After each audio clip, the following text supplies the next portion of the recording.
Hello. Hello. Hi.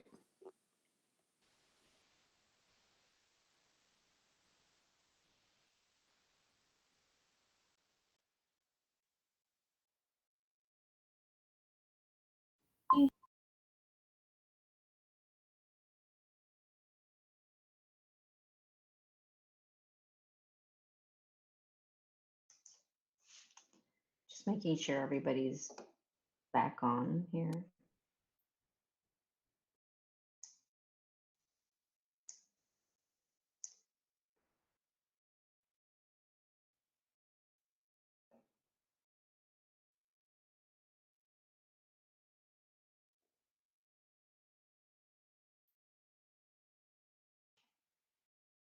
I think we're just waiting for Jackie, Sheehan, and Lisa. So we'll give them a couple minutes.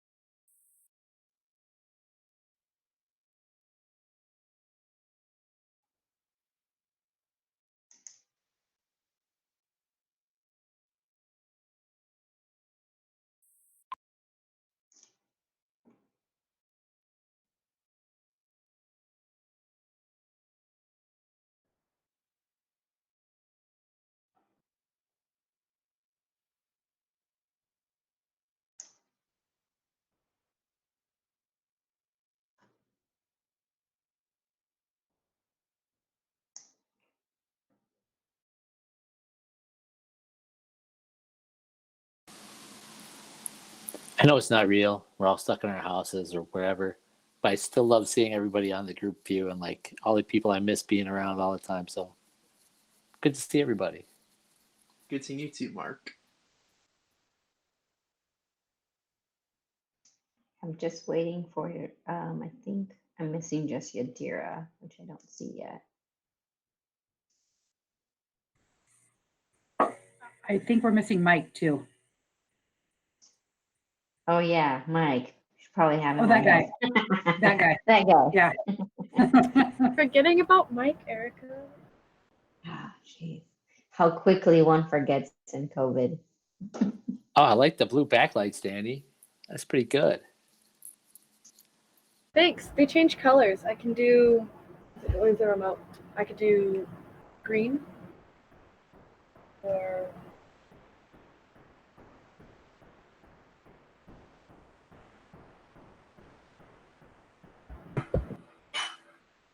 I like the blue because they kind of remind me of HSD. Blue apple.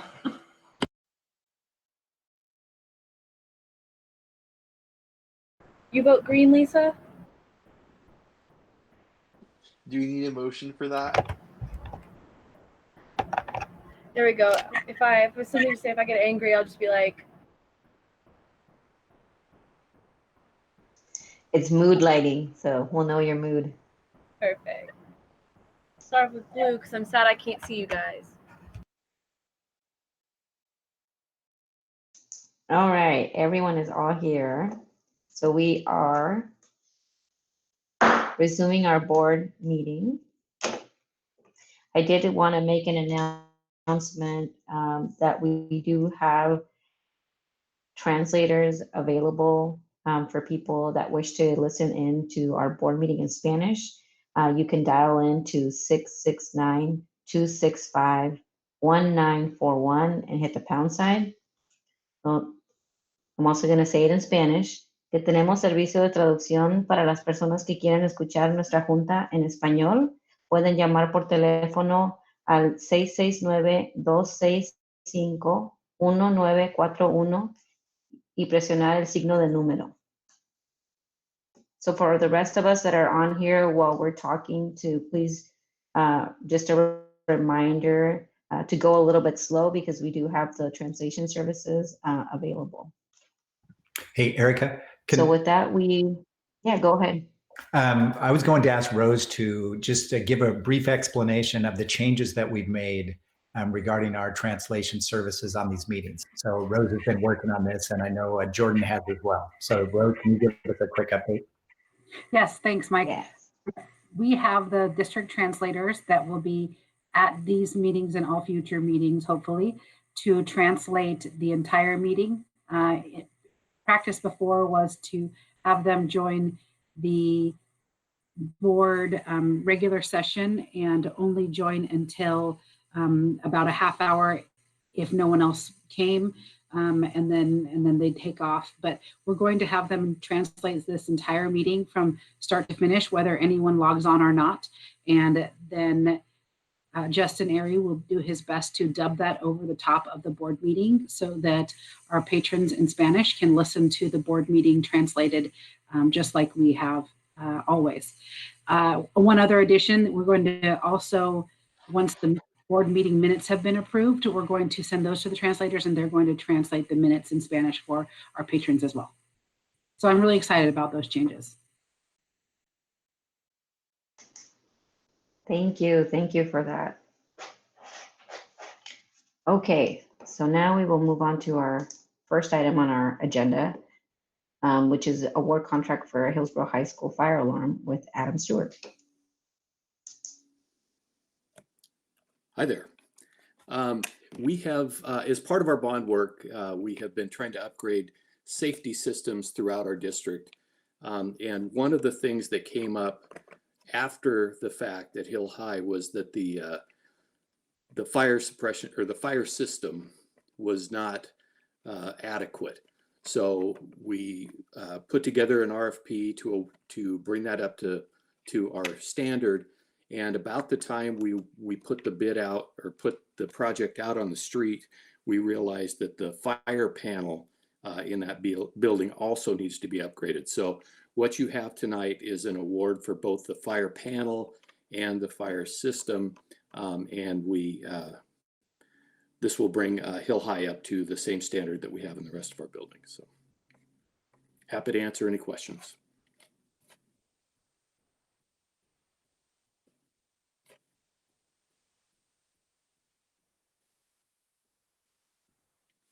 Or not.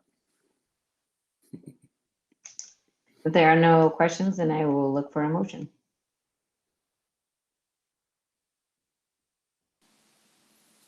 I move that the Board of Directors award the contract for Hillsboro High School upgrade of existing fire alarm system to add additional smoke detection, horn strobes, and replacement of the fire panel to Performance Systems Integration for the bid amount of $289,442.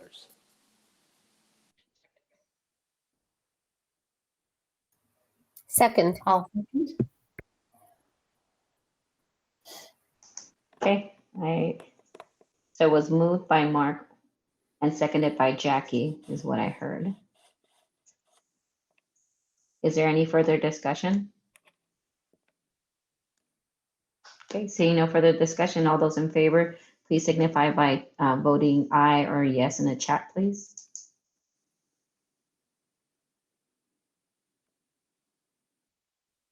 Okay, all the yes votes are Mark Watson, Martin Granum, Lisa Allen, Sheehan Kim, Jackie Spross, Yadira Martinez, and myself. This motion carries. Thank you. Okay, our next item on our agenda today is a COVID update with Mike and Dale. All right. As you know, we've been trying to give you updates on our response to COVID-19, and I guess it's more than a response now. It's really a change in the way that we've been doing business. And so I wanted to update you on 3 different items today. And there's 3 people that are going to be joining me to talk. Wanted to talk a little bit about graduation, and Beth and Dale are going to help with that. And do know that as you hear about graduation, one of the things that that is an evolving situation as well. We've been in conversation with would the stadium be a good spot to do that? We're having another meeting with our principals and some other folks tomorrow, and we're looking at additional options as well. And we will be communicating further on that. And when we communicate next, the conversation will be not only where it's going to be and what the format's going to be, but there'll also be more details as to what to expect when they arrive at the event and that kind of thing. So we are going to be talking a little bit about that. We've also got Francesca on the call here, and she's going to be giving us an update on we usually have a kindergarten roundup around this time. And so she's going to be giving us an update on how we're going about the rounding up the kindergarten students without the actual event. And then finally, Travis is going to bring us up to speed on summer school and what that's looking like. All right, so with that, I will turn it over to Dale and Beth to do a graduation update. Who's starting? Go ahead, Beth. I'm not 100% sure where to start. So we have been working at honestly kind of a breakneck speed to pull our plan together with a heart of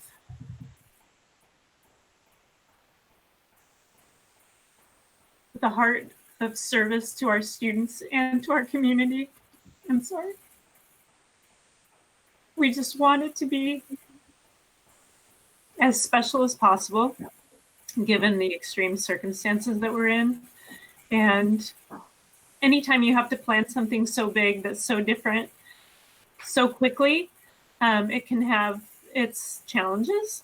So, but we are absolutely committed to working with our partners to ensure that we're able to do the absolute best by our students and our community that we possibly can.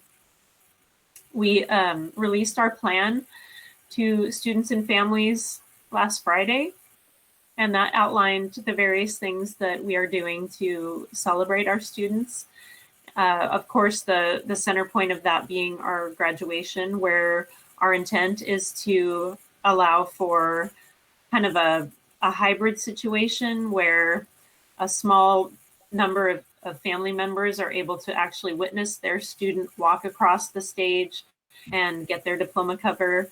That will be videotaped and then edited together into a large video that contains a speech by Mike, a speech by their principal, their student speaker from their school, some sort of performance, any other sort of personalization elements that school would like to see in their graduation video.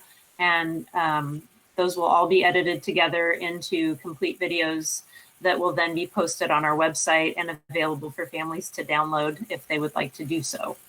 The challenges that we're running into right now apparently are venue, and we've always had some concerns about our ability to get every graduate filmed in a reasonable amount of time.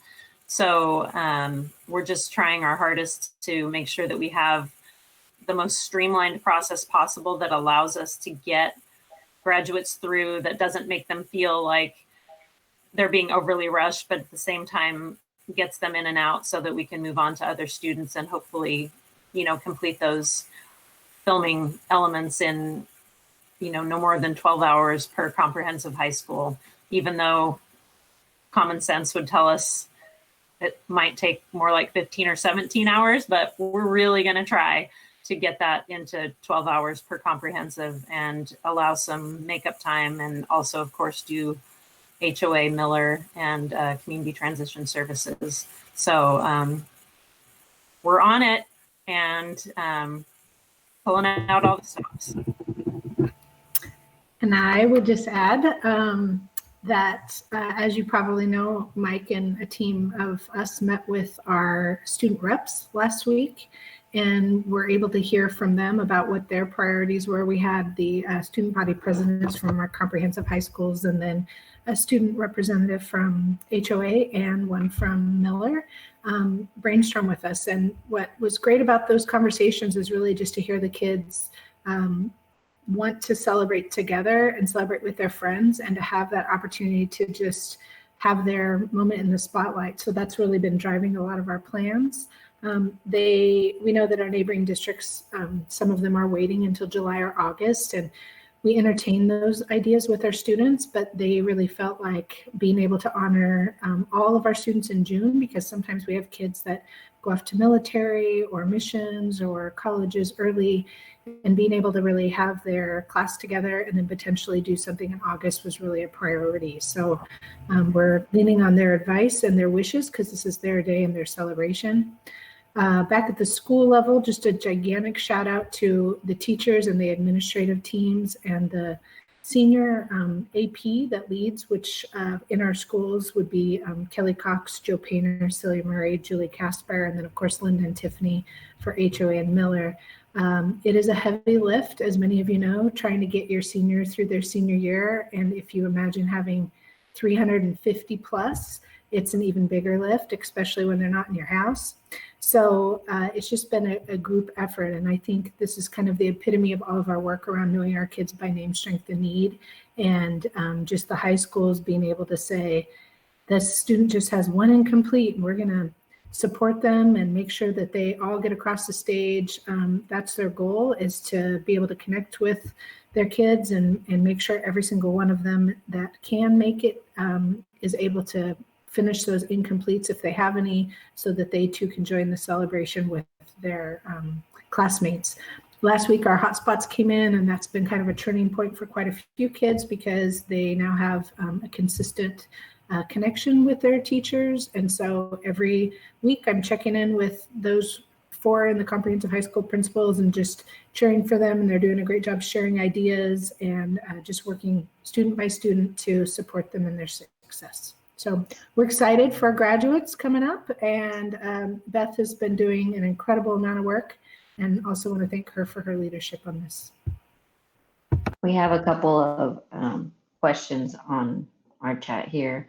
But first, a big heart for all of you, from especially Mark, put it on there, and Martin said thank you. Yadira has a question, then Andrew, and then Jackie. Yeah, so the venue is going to be Hillsboro Stadium, correct? There are apparently some complications with that. Our law enforcement partners don't feel like we can coexist with the COVID testing that's happening out there. And I just found that out this afternoon. So yeah, that's what I was going to mention. I'm there every day of the week, and I'm like, I know we have testing those days that, the graduation is supposed to happen. And I think families would feel kind of weird with all these COVID testing signs everywhere driving into the stadium. So we are exploring other options tomorrow. We started on that all afternoon. And so we expect to have some answers by tomorrow. Okay.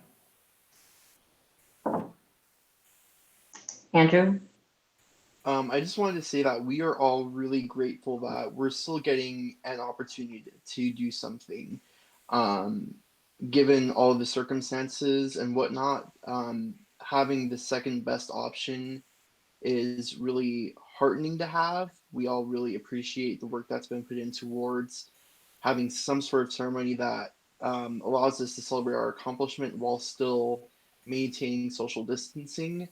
And then we're also happy to have this because with the current large gatherings being postponed until September, that any in-person ceremony would be virtually impossible, all puns intended. thank you, Andrew. Jackie, you had a question? So just more of a statement of echoing what Mark and Martin said. I know it's a really emotional time, and you guys have really stepped up, and you're making it special for the parents and the kids. So I appreciate it, and I know that our parents do as well. So you guys have done a great job. Thank you. Just another question, I guess, more. I know that that's for more of the ceremony, but I know that there was an update of maybe exploring other ways of how we're celebrating our seniors throughout our community, and maybe you could share a little bit about those efforts. Mm-hmm. So all of the high schools have their senior signs. Some of them, I believe, have already started distributing them. And if not already, then the distribution is imminent. And I know that they're really excited to do that, to take the signs to their seniors. we are having the valedictorian salutatorian lunch next Thursday, the 21st. We moved it from the 22nd due to the furlough. So that will be an exciting thing that we're going to figure out how to deliver food to 68 different valedictorians and salutatorians within the span of about an hour. So if anybody wants to join the delivery crew, let us know. We're going to be picking up our individually boxed slices of pizza from Pizza Schmizza around 11 o'clock and salads. And they were so great to work with us. We really appreciate them. And just trying to make that a little bit special for the valedictorians and salutatorians. That's happening. And then we have a local organization that's been really involved in getting those activity bags to our Title I schools, the bags that went to Eastwood and Newberry, and by now they may have gone to the other schools, working with Piccolo Mondo Toys. That gal who's in charge of that organization has now worked with a local artist to design a special class of 2020 emblem that's going to be put on a waterproof sticker for water bottles and enclosed in a card that's addressed to each senior. And those are going to be sent out, which I think is really nice. The police and fire department have talked about collaborating on a video message of congratulations to the students that we can either pop into each graduation video or that can be a standalone video, which I think is great. The papers, the Oregonian wants to publish all the names. The city of Hillsboro is exploring the possibility of printing each student's picture along with their name. So there's just, every day there seems to be more offers of community goodwill toward our seniors. So we really appreciate it.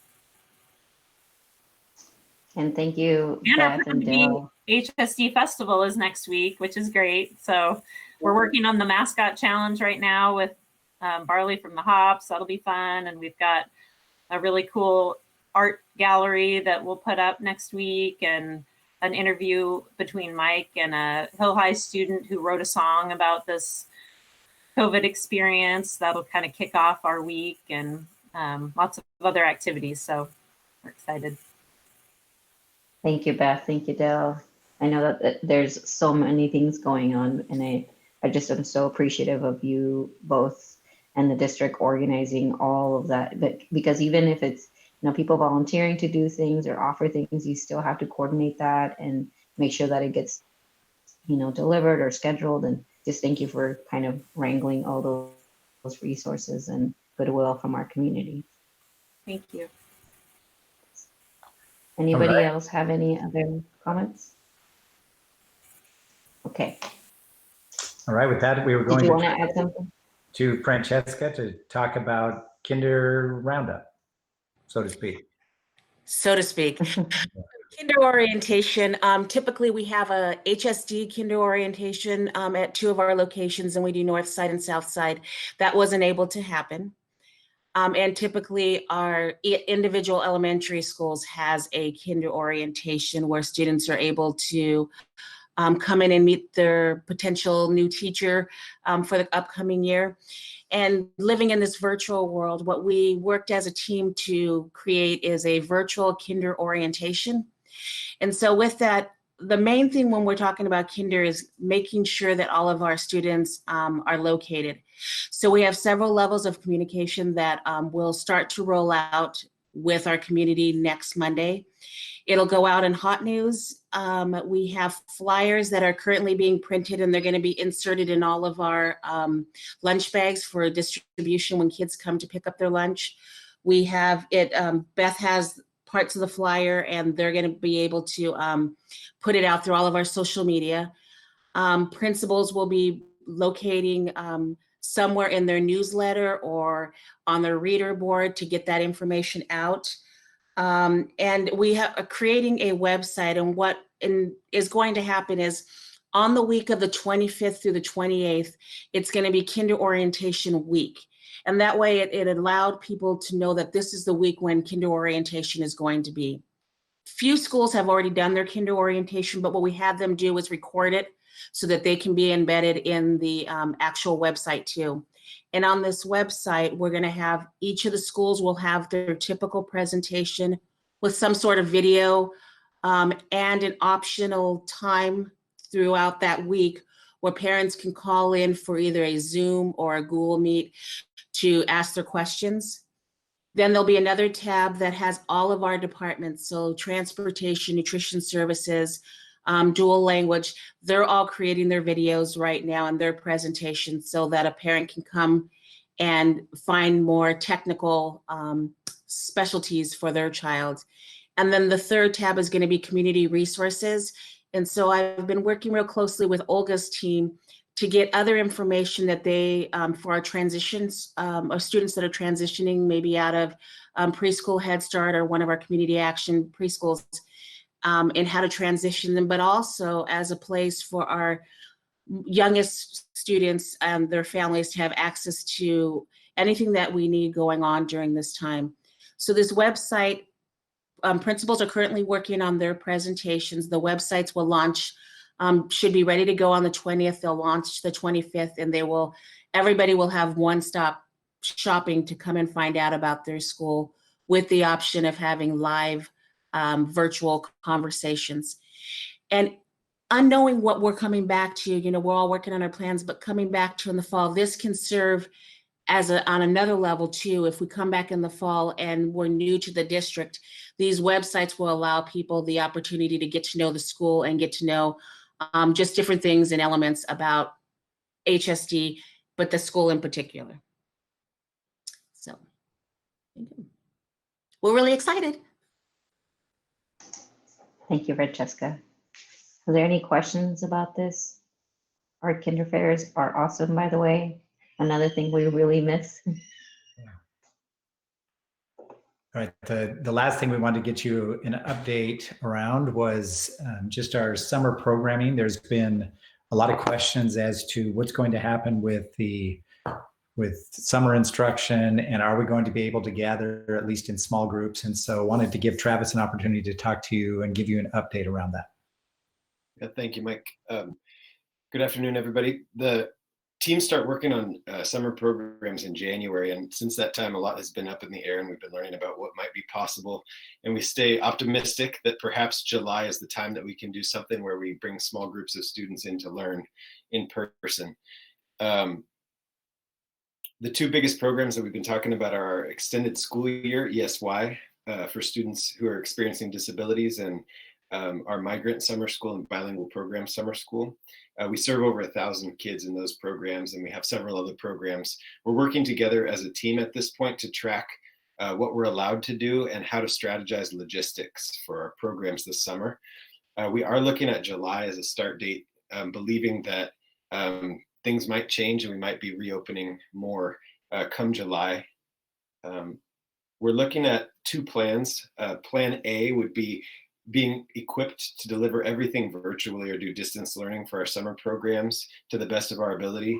Then a plan B would be to create a hybrid where we could bring students together for a limited amount of time in a safe space, and then supplement with distance learning experiences for students. Right now, we're gathering information from parents via surveys and interviews. We're trying to figure out if parents are excited to have their students do online learning, if they'd be willing to let their students ride a bus and go to a place to learn in July, trying to imagine how we're feeling in July. We're looking at facilities in each feeder rather than transporting all students to one specific location, like we've been able to do in the past with, for example, Witch Hazel and South Meadows. We're looking at spreading out into feeders, possibly making transportation easier. We have Carol and her team on board, figuring out transportation logistics. Nate and his team are figuring out nutrition services for us and how we might be able to overlap food production sites with sites where we serve kids in small learning groups and make sure that students have meals through the summer. We also have a partnership with the libraries who are going to be working through us really to help expand the number of sites where they can get kids connected to books over the summer. So Linda Osuna from the Hillsboro Library, as you all know, and she was with us this morning in a meeting and they're doing great work to collaborate with us to make sure summer is great. Our priority in all of this is just going to be equity of access to students. We want to reach the students who are going to need a boost going into next year, and we want to do the most that we can for them over the summer. We're tracking day to day what we're going to be able to do, and we'll have multiple plans in place with contingencies so that whatever the news is going through June, we can launch in July. Happy to answer any questions. Got a question from Sheehan. Hi, thank you. I have two questions actually. One is the summer school option only going to be open for those students who have previously would have gone through ESY or the Migrant Families Education Summer Program, or is it going to be open to kind of all students on a need basis? Good question. We're looking at how to reach a broader group of students, particularly students who are English learners or emerging bilinguals. We have in the past created a dual language and bilingual program summer school that layers on top of the migrant summer school program, and we've expanded our reach there. Elaine just tweeted in that for ESY, students have to meet certain criteria. That's true for some of our programs like Avid Summer Excel programs. We can offer more opportunities, I believe, to high school students via our credit recovery programs that happen in the summer. And we're the high school folks are on our team deciding how we're going to deliver those extended learning opportunities for high school students. But to be transparent, in order to maintain ratio of 1 to 10 students and adults, or maybe 1 to 25, given a certain amount of space, it's hard to foresee what the requirements will be for physical distancing. It's going to be hard for us to staff schools to serve 1,000 students, and it would be hard. We would need to identify the budget beyond our grant programs in order to staff up to serve more students. That's one of the barriers we're facing right now, given the logistics of the thing. Okay, and then thank you. And then my second question is, if the furlough days is something that is to be implemented, would the furlough days also apply to the summer school programming as well? Yeah, Michelle can check my answer on this. We discussed this morning, that our summer programs run Monday through Thursday. And they're also grant funded. So in terms of realizing savings from the general fund, there'd be a limited benefit there to the furlough strategy, as well as our folks don't work on Friday. Michelle, how'd I do? Thank you, Travis. That was great. And also our summer folks aren't like full-time regular positions. They're just based on the number of hours that they put in for the summer work program. So we're just going to adjust those hours accordingly. Nice job, Travis. Thank you, Sheehan. Thank you, Michelle. So we have just a clarifying comment that Elaine Fox mentioned on here, that ESY has specific criteria. Back to your question, Sheehan. And then we have a question from Mark. The governor just gave, like recently, maybe Thursday or Friday, some guidance on childcare kinds of things. Do those recommendations impact the kinds of things we can do over the summer?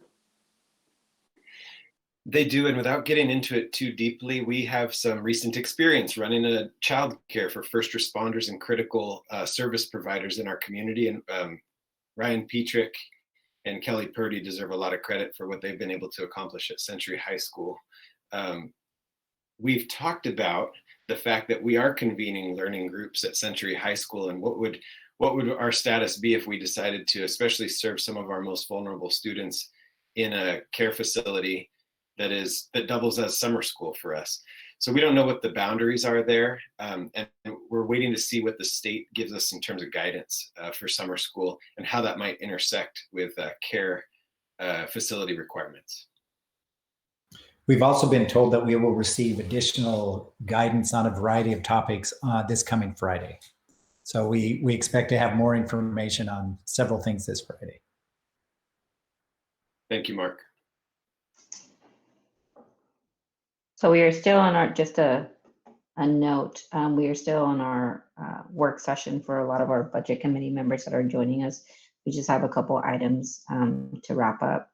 I think one question for me, back to you, Travis, just thinking about the social distancing and how we're providing services, especially for our students that are still working in the summer in migrant camps, and we're doing that, and that is a very vulnerable population that has been affected very heavily by COVID.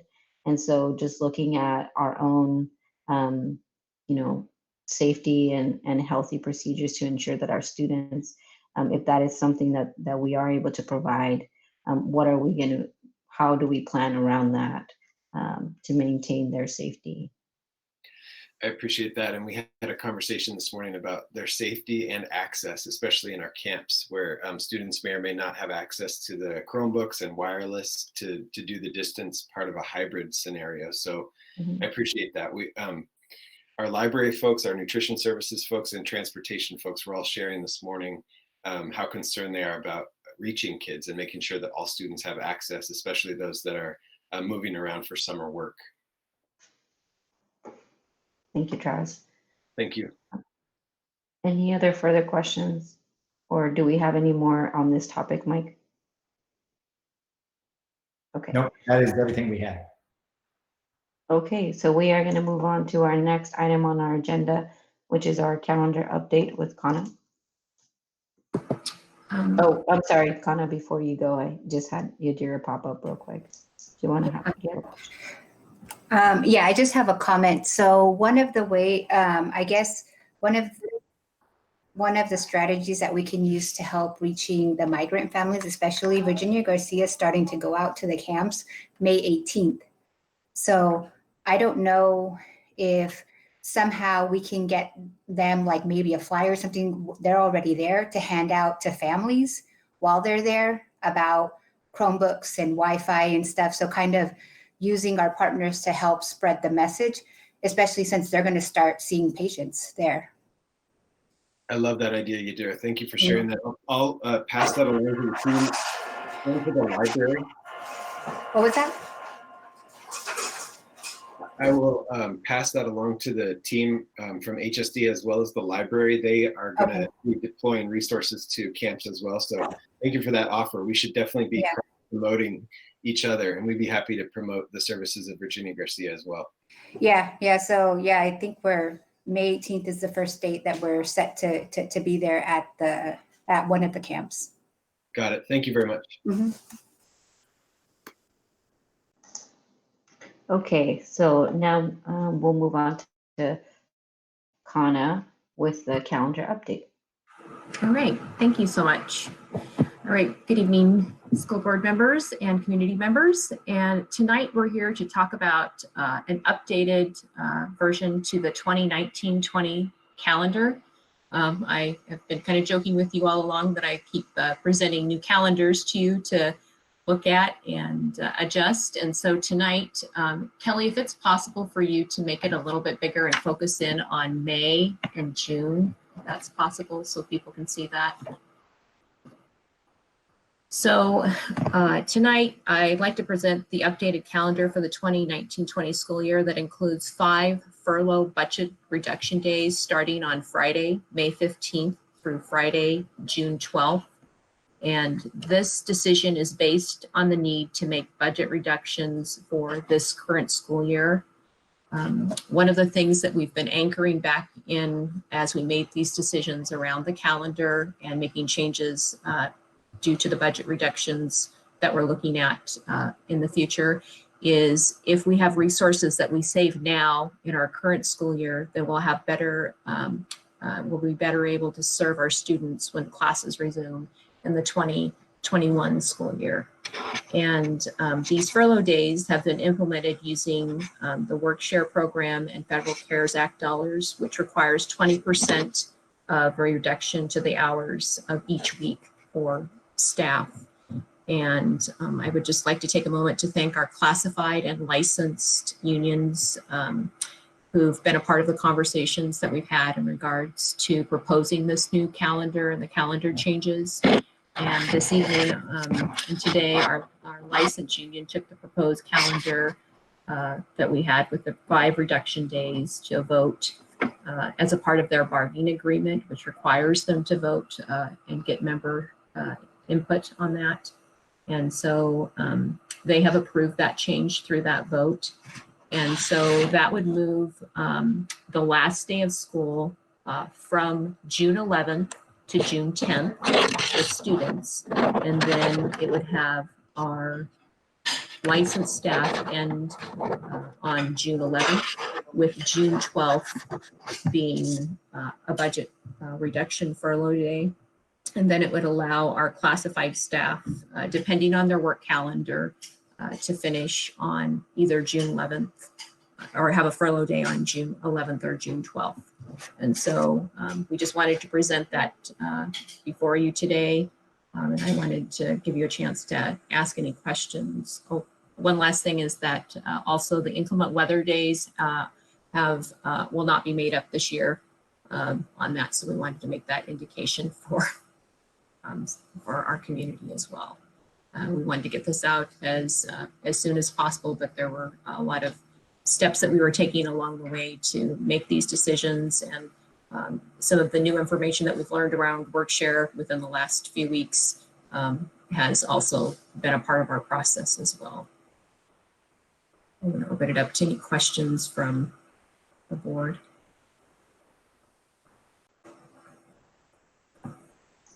A question from Amanda. Annie.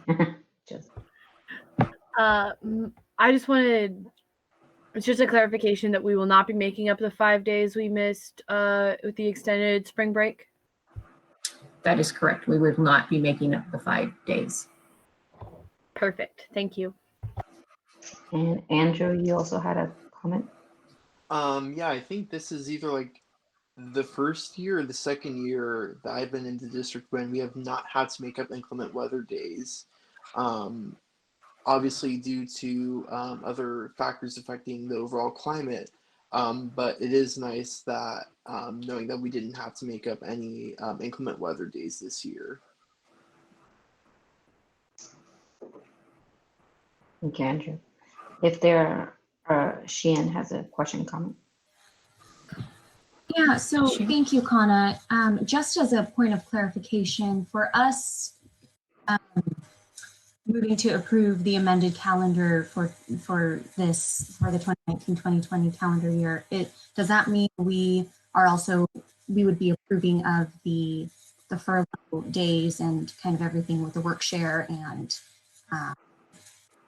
the CARES Act? Like this is kind of what we're doing this time. Yes. Is that right? Yes, it would include all of those things. And I know there are things that Michelle's going to be talking about as she presents things on the budget, but the furlough days, those were not decisions that we made lightly when we were looking at all of this. And then also because of the time frame around what was available through an opportunity with WorkShare that has been in place since the 1970s, when manufacturers utilized that to keep staff on their employed, and also with the CARES Act taking place from February through July of this year, we felt it was important to try to keep our staff salary intact at this time, and also go and anchor back to that. If we can save resources now, then we can better serve students when classes resume in this next year. So it was a lot of thought into making these changes and things. So I appreciate your question around that. But yes, it would encompass all of those components. Okay, thank you. Now I know that I can imagine what your guys' team has been going through, especially Mike, Connor, and Michelle, kind of going through all of this. I just wanted to share, I guess, a little bit of my thought process as we're going to move to vote for this. When I think about the CARES Act, it was, passed in part to provide financial support for unemployed individuals so that they can continue to pay bills. And I think it's a wonderful policy because it truly helps people who have lost jobs amidst COVID, like my own sister and my mother-in-law, especially during these times of financial instability. I think it really allows people to kind of hang in there for a little while longer. With what we're trying to do here in implementing the furlough days, which, you know, as you've mentioned, which would accomplish extreme, you know, cost saving measures for us in the future. I guess for me, while I'm absolutely for saving money for our district, and I'm also for getting more pay for our licensed and classified staff, which I think is, you know, evidenced by all of us kind of working together and going down to Salem and advocating for more funding. To me, I guess what we were doing by passing this is simply working the system. And I guess since Michelle has presented this to us, you know, about over a week ago, you know, I've tried to think of it through different lenses. And there are many ways of justifying, you know, working the system. But I guess for me, simply because we are externalizing the cost, we can't forget that there is an actual cost that is associated with it. And for me, I guess there's no that. I don't believe that the policy was in place for us to take advantage. I don't think that was the spirit of the law. And as a district, we have funding that has been allocated. And yes, I understand that we are facing huge budget cuts. And I know Michelle will go into that a little bit more at the budget committee meeting.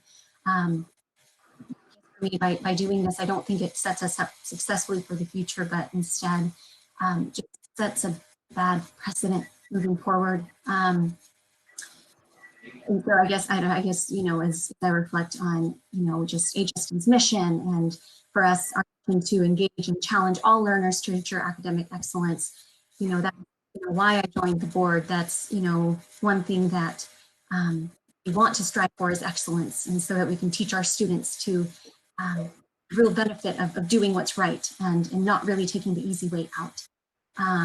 So I guess, you know, with all that, just on a personal note, I'm just thinking of all of, you know, the millions of people today who've lost their jobs and who have had to rely on local food pantries for meals. And, you know, thank goodness that there's this extra $600, you know, money that's going out to them. My heart truly goes out to them. And, you know, also, I guess I'm thinking of our students who are immediately feeling the impact of everything that's happening with COVID, and will, you know, grow up eventually having to pay the price of this.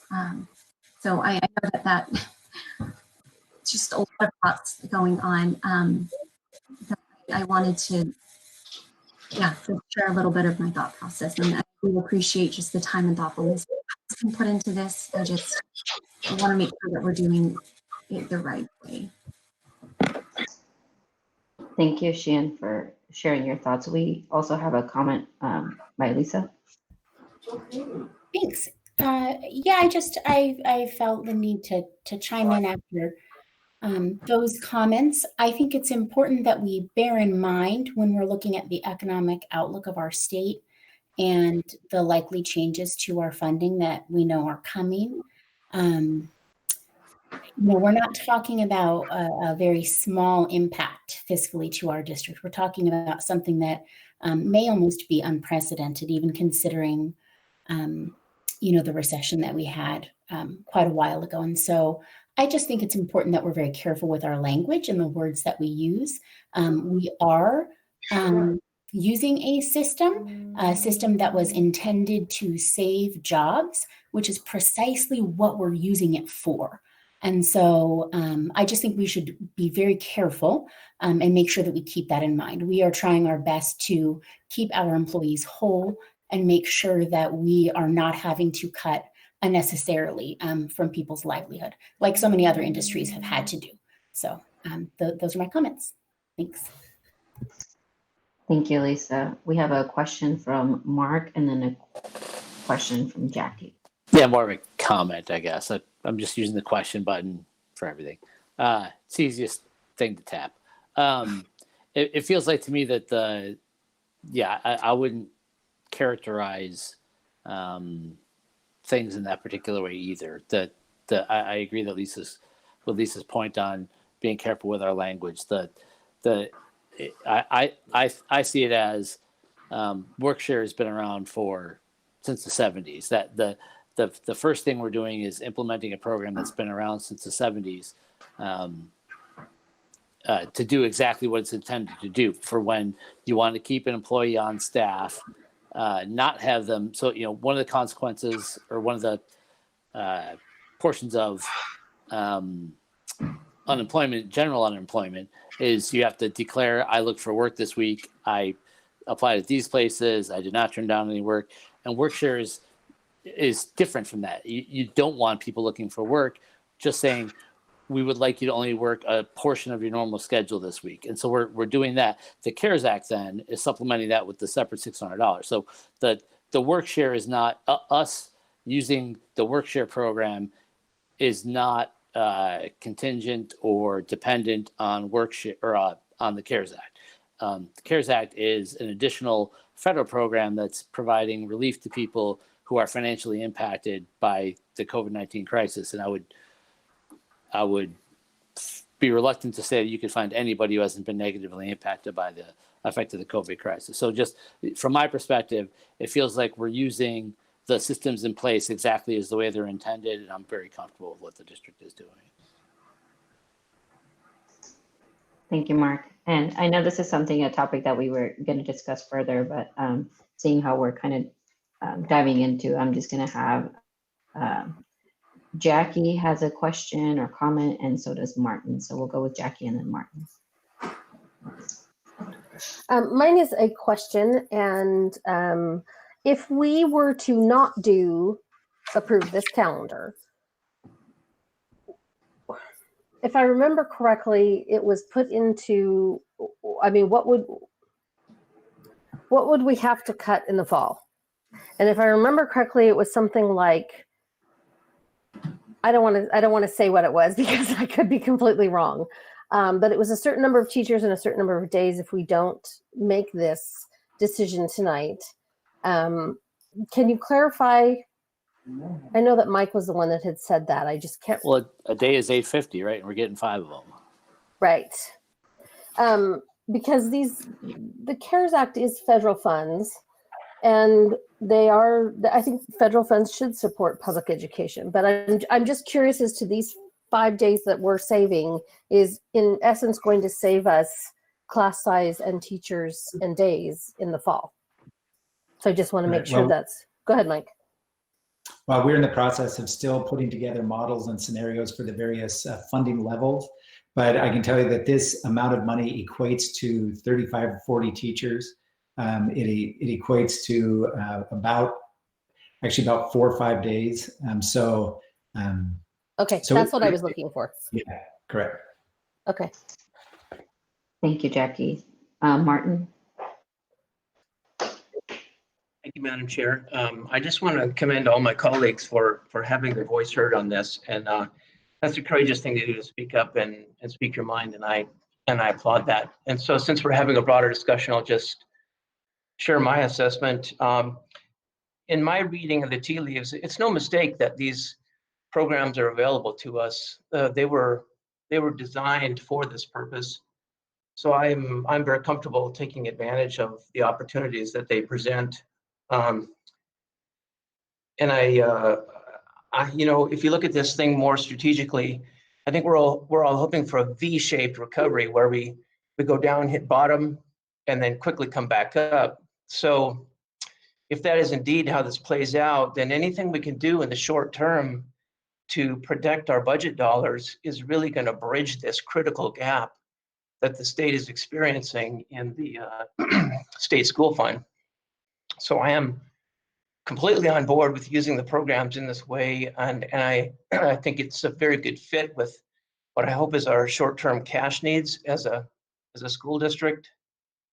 In the grand scheme of things, the state is a creature of income tax. So income tax with all this unemployment is going to take a hit, but If the economy quickly recovers, then the income tax will come back, the state school fund will come back.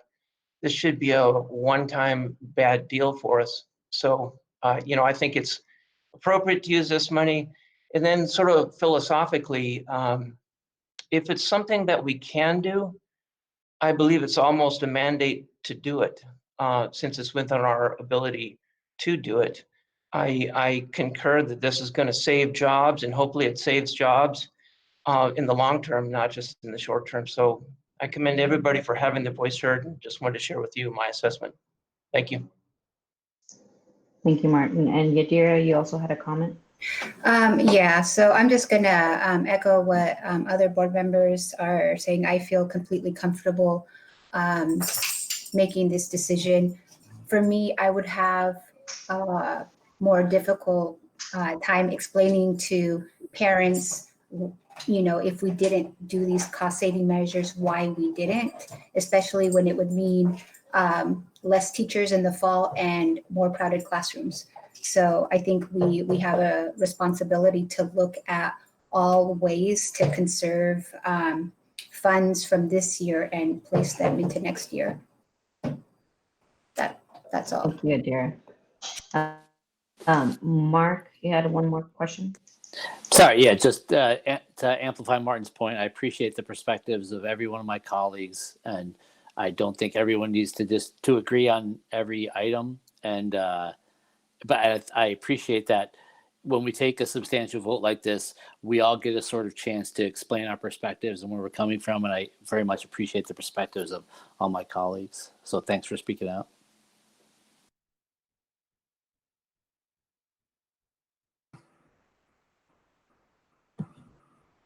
Are there any other questions or comments?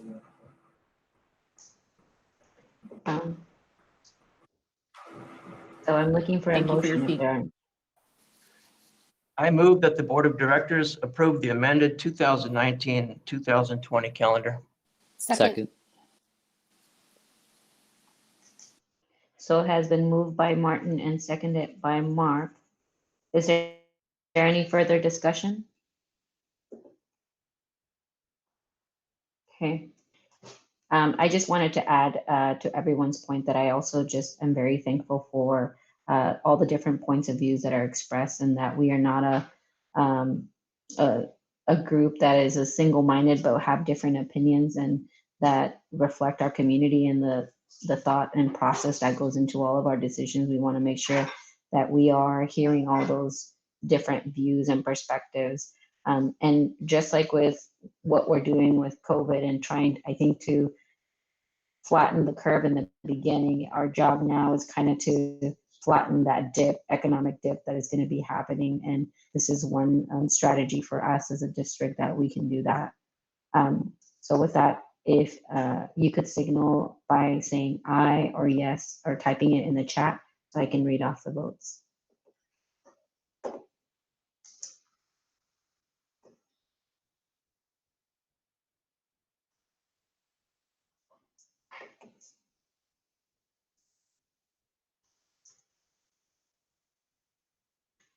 Okay, all our yes votes are in Martin Granum, Mark Watson, Lisa Allen, Yadira Martinez, Jackie Spross, and myself. And we have one absent, which is Sheehan. The motion carries. Okay, with that, I believe that is it. That is our last item. So we are recessing our board meeting.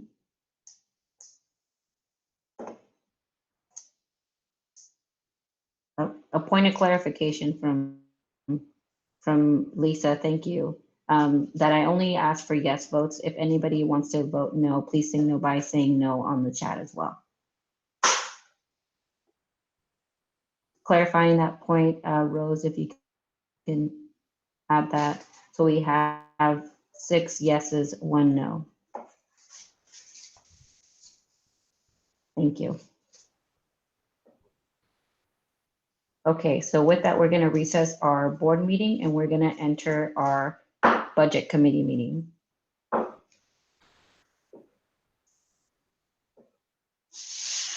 So our first item in our budget committee, I'm gonna hand it over to Mike to set up our meeting. All right, thank you very much. So for our budget committee members who have joined us, first of all, thank you for your service on this committee.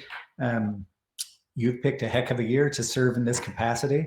So thank you very much. We appreciate your input. And one of the things that we were going to do tonight was share a lot on the work share program and the furlough days. And you've heard a lot of that discussion. So when we get to that point of the presentation, we will go through that a little quicker than we would have otherwise. I do want to do one thing, since we don't have the opportunity to see our budget committee members all the time, and we do have a new budget committee member, would like for us just to go around and just say your name. And let's say just as I know not everyone loves these icebreakers, but just say one positive event that has occurred during your quarantine or your staying home. And I'll start. Mike Scott, superintendent. And I think one of the most positive things was on Mother's Day, when the kids came over, and we sat way apart, and but everyone was just laughing and having a good time, and that felt awesome. So I'm just going to go on my screen and just call on you. So Danny, could you kick us off? Absolutely. I'm Danny. I'm one of the student representatives to the school board, and I would say that one of my good things that have happened during the self-isolation period is we got a new puppy. He is so he's a rescue, so we're not really sure how old he is. We're thinking he's anywhere between like 5 and like 6 months old, and he's got a little puppy brain, but he's huge. He's we're thinking he's some sort of mix with like some like Great Dane, Hound. It looks like he's got a little bit of German Shepherd in his face. Like he's huge, but he's very sweet, and his name is Scooby. How are we not seeing Scooby right now? All right, give me 1 second. He might be out back. I think I can hear him. All right. While we're waiting, Jordan, can you go next? He is inside. Hard to beat a puppy. Yeah. Maybe he'll make an appearance later. He likes to come try to sneak into my room. Hello, Jordan Beveridge. I'm the Chief Information Technology Officer. Probably for me, it's just been the time with my junior in high school being home, time I would never gotten with him, probably gotten more time with him than I would have gotten over the next year combined in the last month. So thankful for that. All right, Lisa.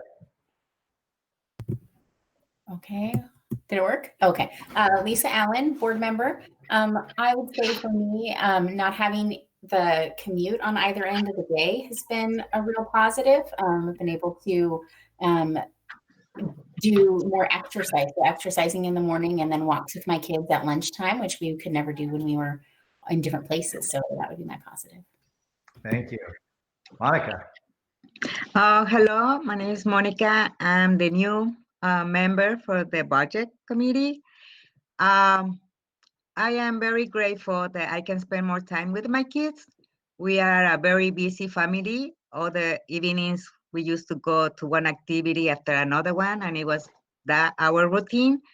And now that there is nothing to do, like going anywhere, I am spending a lot of time with my kids, a lot, which it is good. And I am just grateful that I still have a job and I can go to work and I spend time with my family. Thank you. Maria.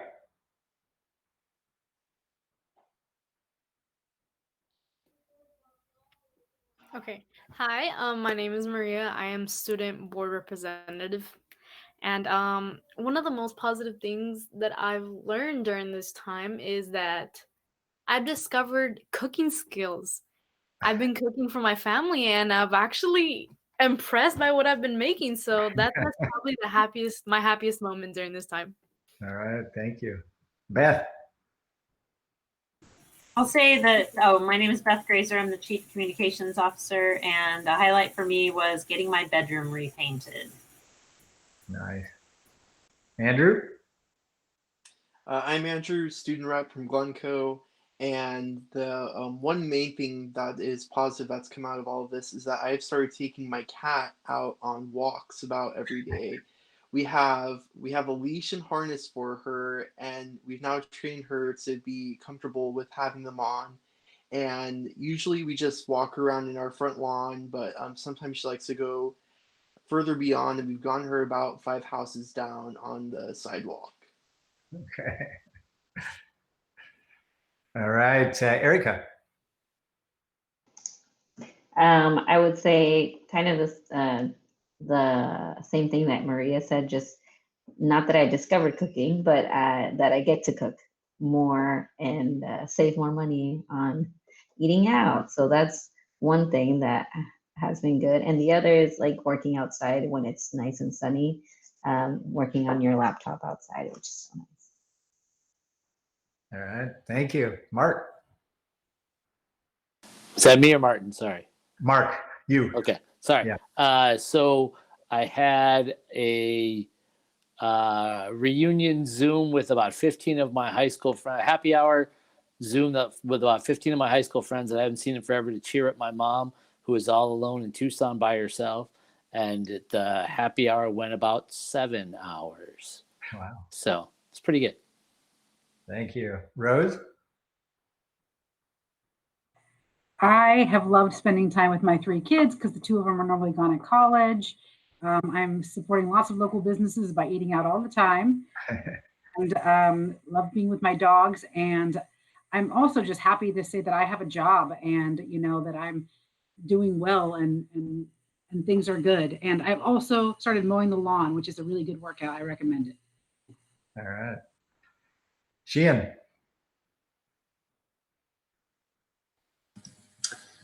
Hello, Sheehan Kim, school board member.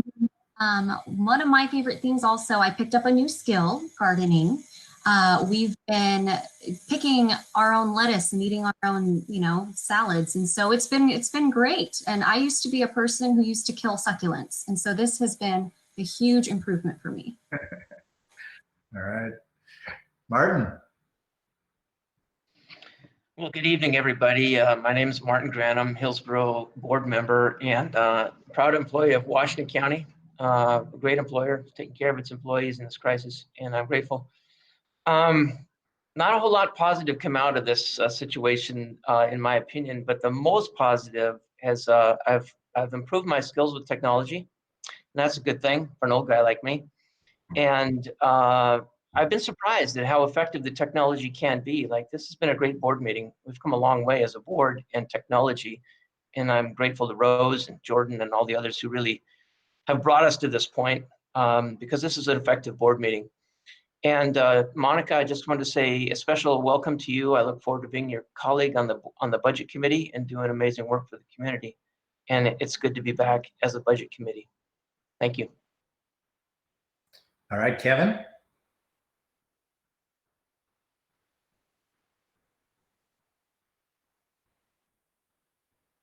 There we go. Sorry about that. Kevin Murphy, part of the budget committee.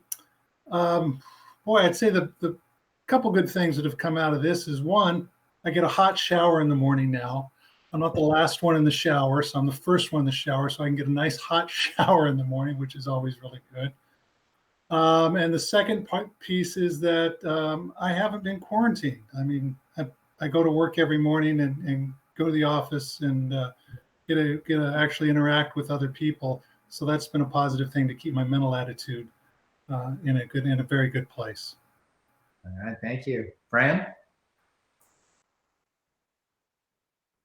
I think the best part about it, just being home with my kids. I have a middle schooler and a high schooler, and we're just like the rest of you, scooting our kids in and out of activities. And so having them home, we've really had a lot of family time.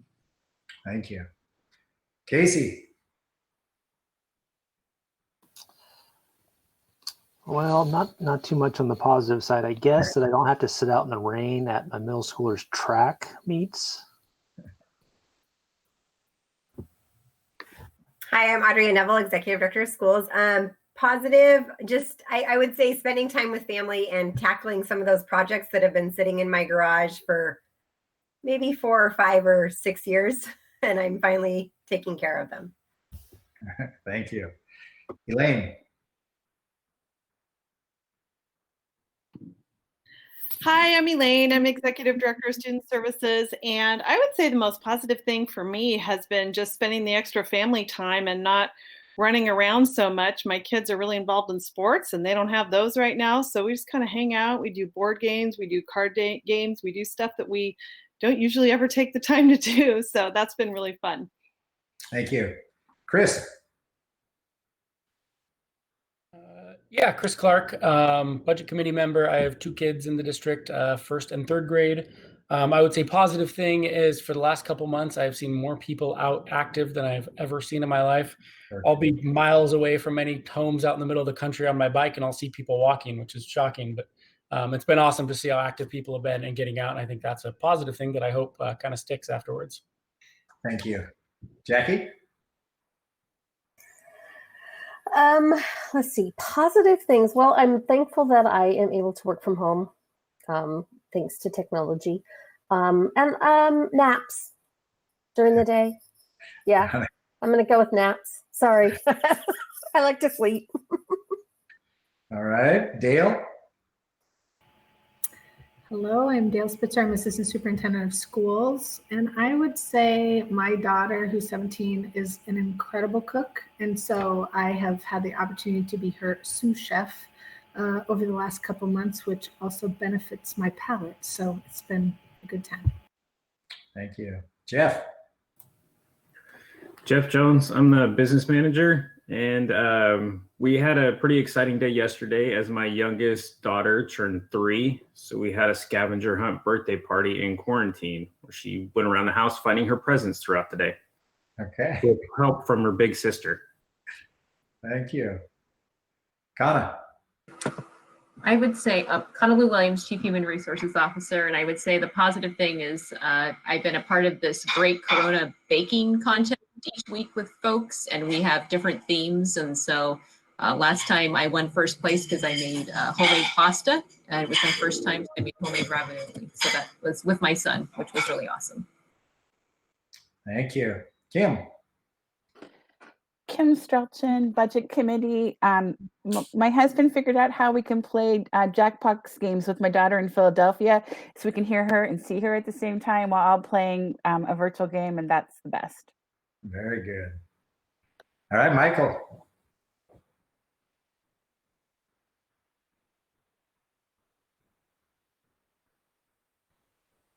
Oh. Michael, are you on?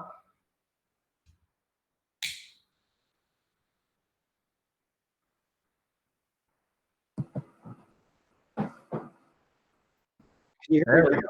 Try Control D, Michael. Control D will unmute you. Every time. To sum up, I have all 3 of my kids home, and it's been really nice, including my daughter home from college. So that's something that doesn't happen too often. Thank you. Michelle. Michelle Morrison, Chief Financial Officer, and I have just enjoyed this time with my daughter, who is growing so quickly. She's in the 5th grade, and I'm really getting to spend time with her like I have never done before, and she's pretty amazing. Looks like you got your pretty solid balloon there too. I know. Travis. Travis Ryman, Assistant Superintendent of Academic Services. I have a 7-year-old and a 6-year-old, and my wife Krista and I are best friends, and we're just holed up together playing games and singing songs and trying to do online school. All right, thank you. And Yadira.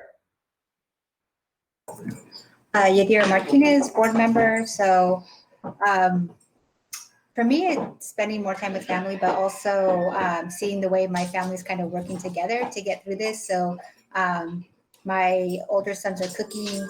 My senior is helping my kindergartner with online learning. So that's great because I got to go out and work every day. So it's just nice that they're all helping each other and we're spending more time together. Thank you. Okay, that wraps us up. Even as we talk about budget, it's not going to be the most positive of messages. We've talked about furlough days, and we just wanted to get some moment of positive in here, and it gives us also an opportunity to get to know each other a little bit. So with that, Erica, it's back to you. Thank you, Mike. So let me have my,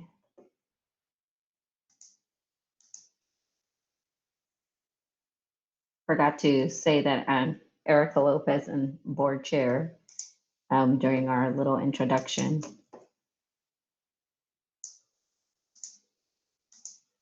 I just had my agenda item here. So this is our budget committee meeting, and I think the person that I have on here is Michelle to kind of kick us off with our work. So online, we did have an actual budget committee agenda. So I don't, if you'd like to follow that, it might kind of help everybody go along through the process. We can also, yes.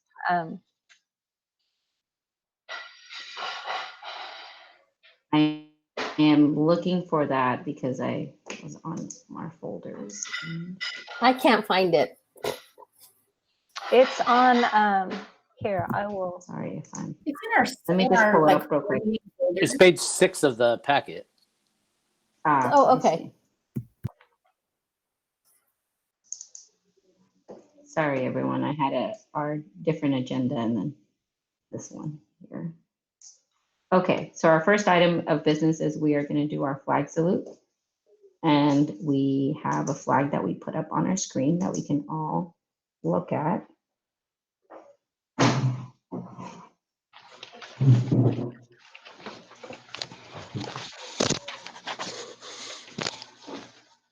I pledge allegiance to the flag of the United States of America, United States of America, for which it stands, indivisible, nation under God, liberty and justice. I'm sorry, I'm hearing a lot of feedback. People can mute. Sorry. I pledge allegiance to the flag of the United States of America, for indivisible, for which it stands, nation. The people here.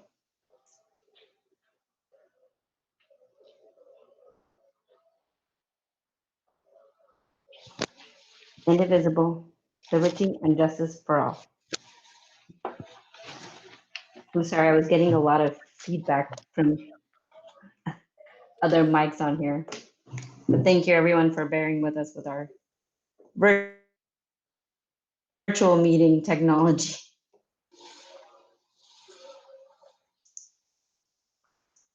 Okay, our next item is we have to approve our proposed agenda. I move that we approve the agenda as written.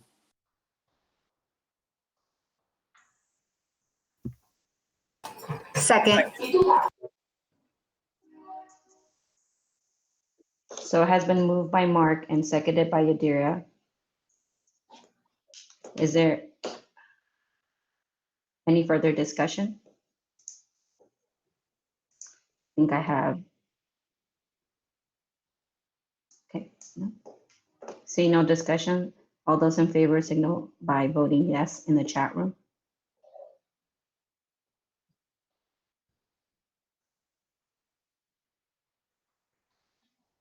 Okay, all of our yes votes are Lisa Allen, Martin Granum, Yadira Martinez, Sheehan Kim, Jackie Spross, myself. The motion carries.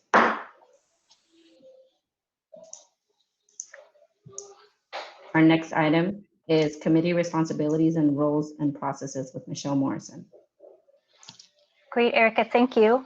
The reason I asked Kelly to go ahead and start the presentation is because we have a few slides on item 3, and then we're going to break that up with kind of a review of the budget process from Mike, election of the budget committee chair, and Mike's delivery of the budget message. And then we'll come back to the presentation where we'll kind of go more in depth about our outlook and our plans for what's inside our proposed budget document. So before we get started, again, I just wanted to welcome Monica Uribe. She sought this position out at a very tumultuous time and made it a point to sit online for an hour last week through an orientation with Jeff Jones and myself. So welcome, Monica. So excited that you're going to be working with us. Special thank you to Jeff Jones and the support staff in the business office that have contributed to this proposed budget document that you guys should all have access to at this point. So thank you, Jeff. And with that, I'm going to go ahead and get going. You can see our cover slide for this budget committee meeting is a little bit different in terms of the message on it. And I think it's kind of critical that we are transparent with all of you that we're developing a budget to set appropriations while for managing resources during an unstable economic period. So the budget, proposed budget approval and adoption process is required by local budget law, regardless of what's happening in the world in terms of economics. And so this is part of our regularly scheduled process to propose, approve, and adopt a budget. And just want to kind of anchor back to that some of the things we're going to talk about are going to require flexibility moving through the year as we get more information. So just a nod to that right up front. Kelly, if you could advance a slide. So who is the budget committee? This is very familiar to you. We've talked about this off and on throughout the year, just as a reminder, and keep it in the top of our heads when we're thinking about why we come together, local budget law requirements to have an equal number of community members as appointed to the committee, to kind of those guys coupled with the full school board make up the budget committee. The budget committee members serve 3-year terms, and the budget committee members must live in the district and be registered to vote to be eligible to be on the committee. So those are all kinds of the technical pieces of participation. And in Hillsboro, which is not necessarily required by local budget law and is handled differently from district to district or agency to agency, is how we engage early with our budget committee members in order to make sure that they're informed, and we bring them alongside the school board as we monitor the budget through the current year and start to get a good view of what's coming up for us and ultimately what we're going to propose tonight. Okay, please advance.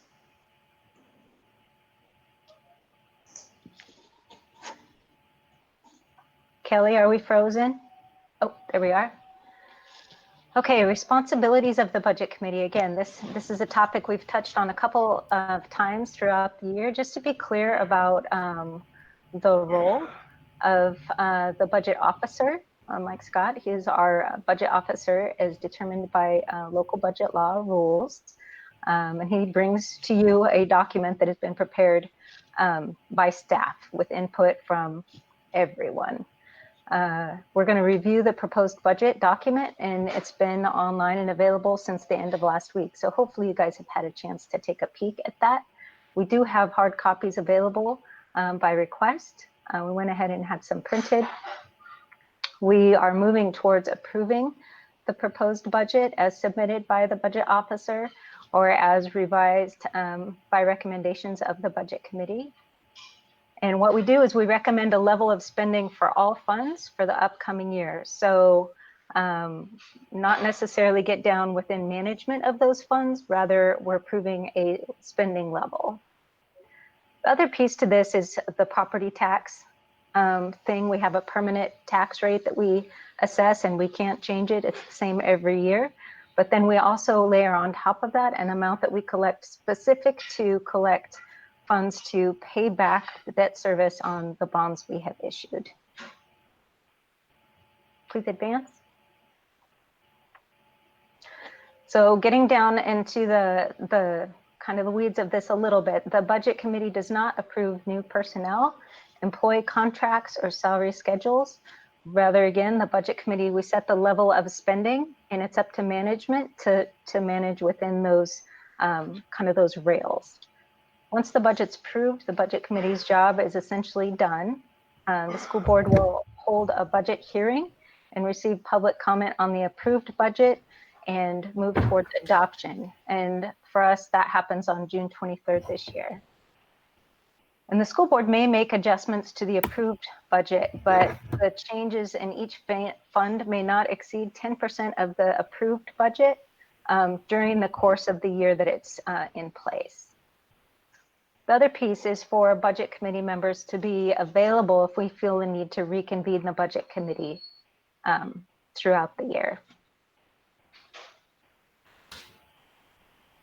Okay, the comments Michelle, from, you have a question on that.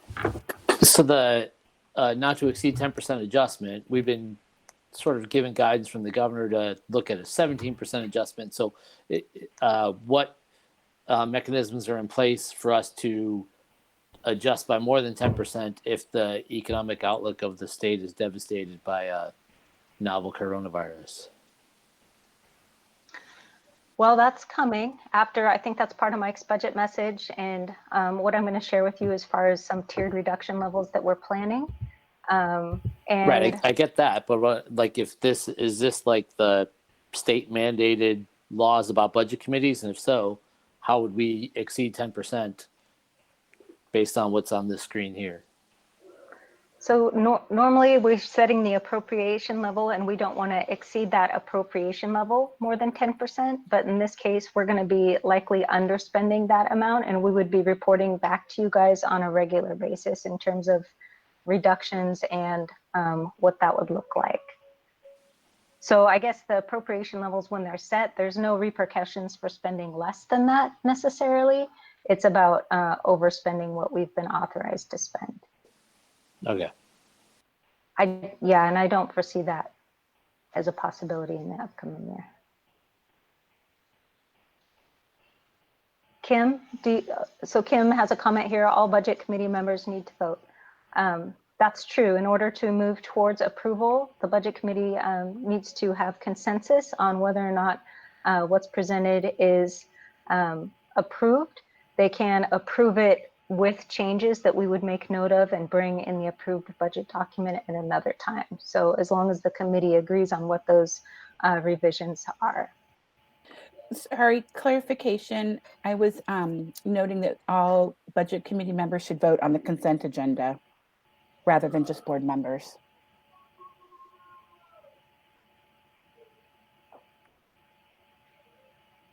It wasn't consent agenda, it was the agenda for the meeting, right? Is that still the same thing? Yeah, I think we could go back, Erica, and just have the budget committee members included in that vote.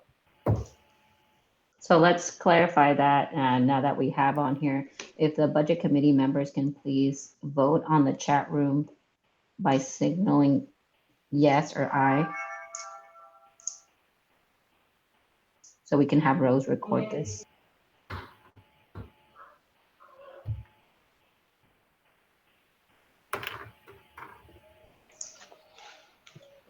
We have our yes votes for our agenda. Kim Strolchan, Kevin Murphy, Chris Clark, Michael Smith, and Mark wants to just clarifying to approve the agenda, yes. Thank you. Thank you, Kim. Mark, did you have an additional question? You have your question mark, and Jack also has a question mark. Has that been resolved? Nope, mine has been resolved. So my question has to do with the voting. What Kim said was all of the budget members need to vote. So when to approve the budget and send it to us, the budget committee votes, but is that just the committee members that are present, or is it all of, or all of them present, I guess is the question. We are missing 2 members tonight, Nina Carlson and Kyle. And they're not present and not available to vote. However, we do have a quorum of the committee. So okay. I believe we're within our rights to move forward with an approval if that's appropriate this evening.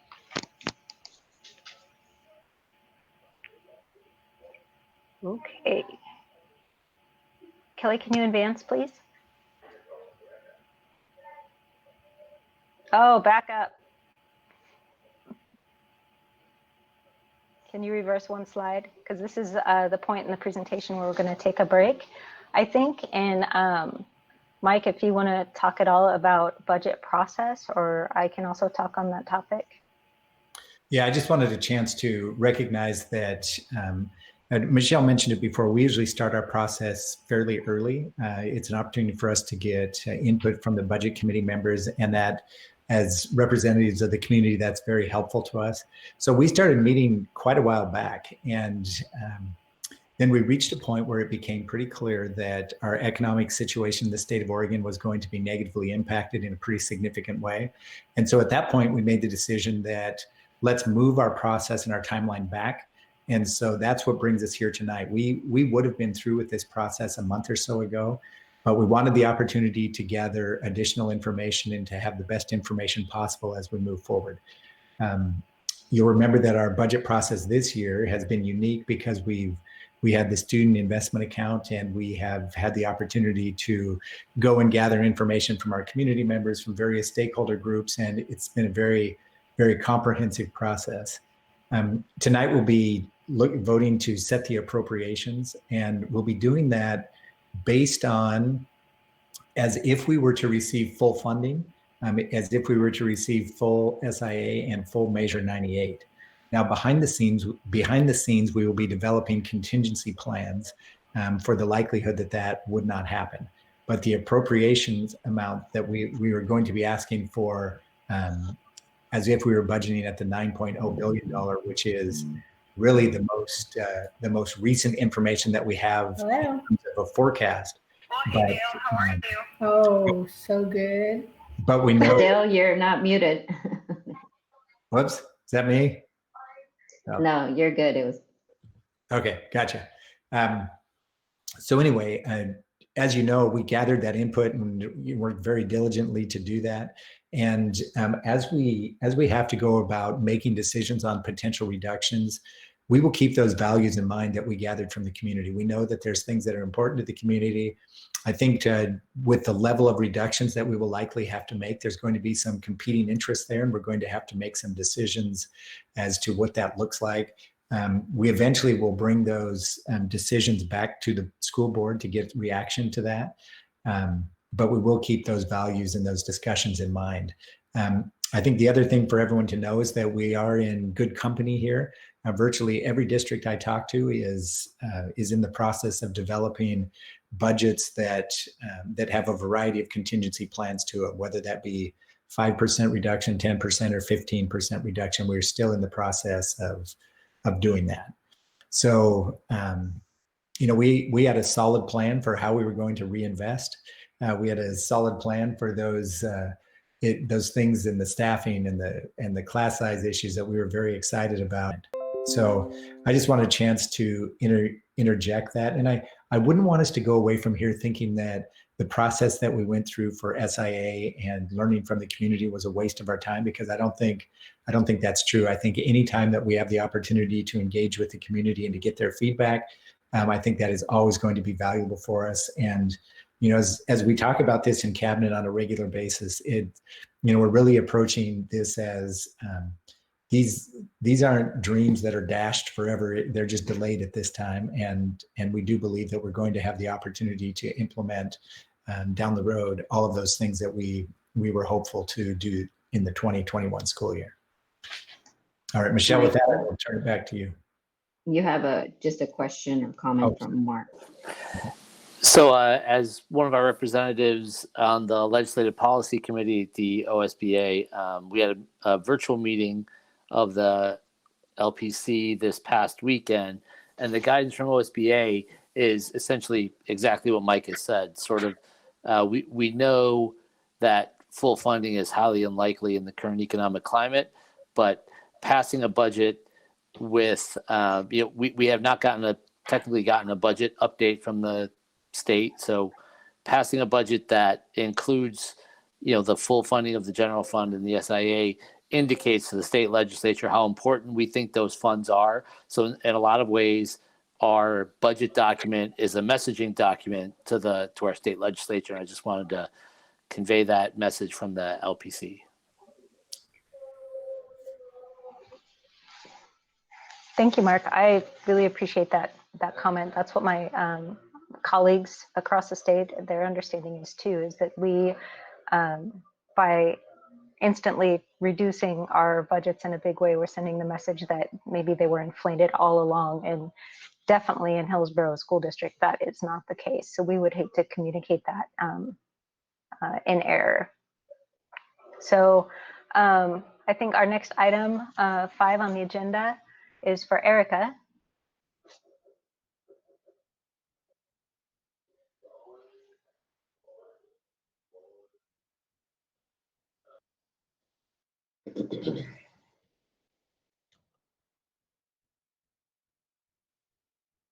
Erica, you're frozen. Are you there, Erica? I was just muted. That's so our next item is the election of our budget committee chair, and that process that goes. Erica, I would like to nominate you, Erica Lopez, to be our budget committee chair. Second.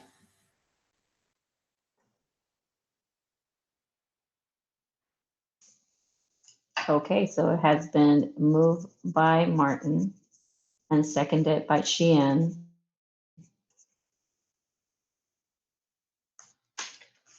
That we nominate myself.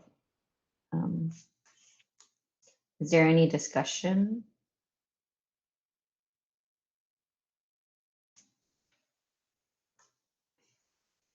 Okay, seeing no discussion. All those in favor, please signal by voting yes in the chat or aye.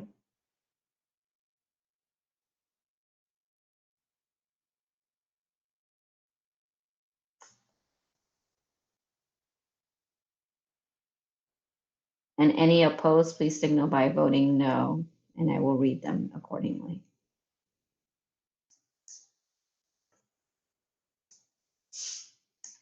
Okay, all the yes votes are Martin Granum, Mark Watson, Yadira Martinez, Kim Strelchin, Jackie Spross, Chris Clark, Sheehan Kim, Lisa Allen, Monica Uribe, Kevin Murphy, Michael Smith, myself. Motion carries.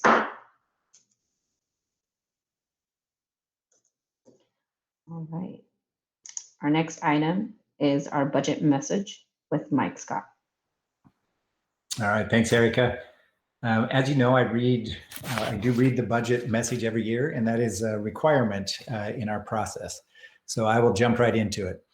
In accordance with ORS 294.391, I am submitting to you the Hillsboro School District 1J proposed 2021 budget.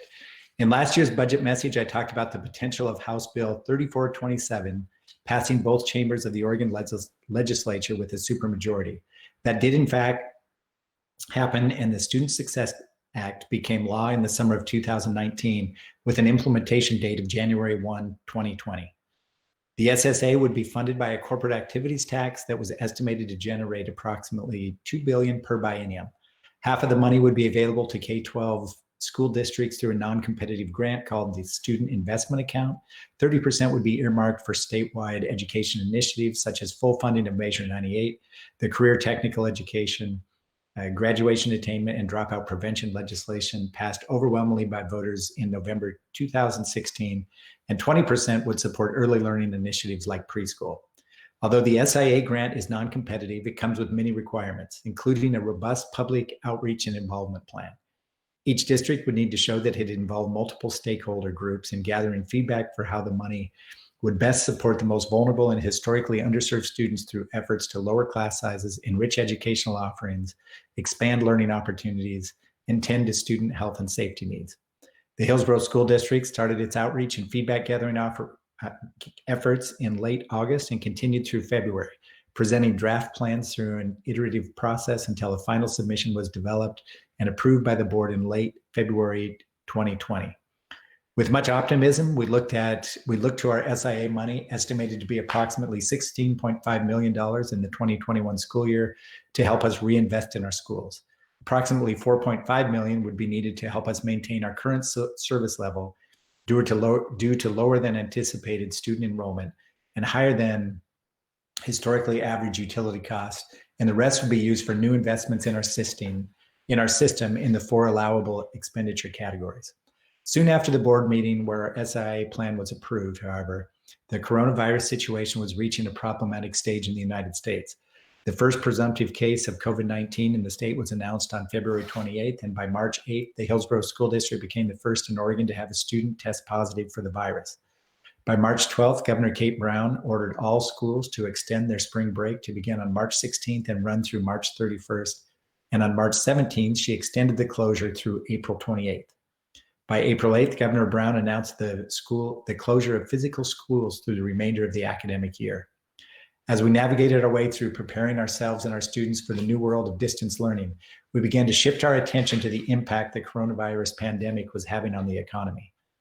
As I write this letter, there are estimates that the state of Oregon will lose between $1 and $3 billion of revenue and tax collections this year, and become the first year of the biennium. And because the first year of the biennium is almost complete, the impact of that shortfall will be felt in 2021 alone. As a preemptive measure, Governor Brown asked all state-funded agencies to prepare for a budget reduction of 8.5%. It is also becoming more and more likely that districts may see no money from the SIA in 2021. If no other money was accessed to support K-12 education, and we not only lost 8.5% of our state school fund money, but also received no SIA funding, we would be looking at a shortfall of approximately $23 million.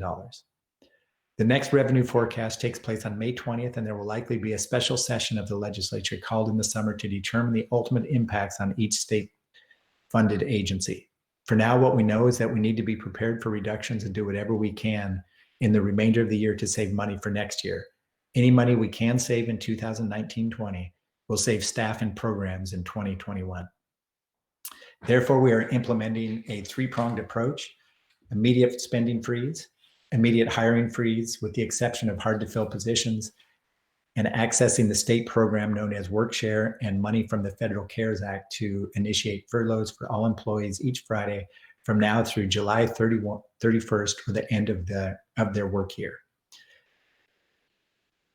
The reduction is 20% of a staff member's normal work week, which may or may not include a Friday. Implementing furloughs on May 15th will allow the district to save up to $3.4 million by the end of July 2020, which is when the CARES Act unemployment support program ends. At this time, it is unknown how much of our shortfall 3.4 million will represent, but as one staff member recently remarked, we're scrapping for every penny right now. All of that said, as a practical matter, we are still presenting a budget based on 51% of the portion of the $9 billion that was allocated to the state school fund for 2019 through 21, as well as our portion of the SIA. It is simply the only thing we can do at this time with so many things unknown. We're doing significant contingency planning based on several different scenarios. So once we know our budget situation with more certainty, we'll be able to implement a reduction plan quickly. Our goal is always to be as forthcoming as possible throughout our budgeting process, and this year is no different. Even though we may not know exactly what the future holds, we are committed to updating our board, budget committee, staff, and community with information as we receive it. We intend to advocate at the state level for support of our educational system, whether that be through an activation of reserve funds, utilization of federal assistance monies, reallocation of the current budget, or some combination of strategies. We welcome your partnership in sharing with our elected officials the extreme importance of stabilizing our education system. We simply must do everything we can to ensure that our students are not left behind in our recovery from the devastating pandemic. Thank you for your ongoing partnership, patience, and understanding. Thank you, Mike. So our next item, we're moving on to our presentation of the recommended budget with Michelle. Thank you, Erica.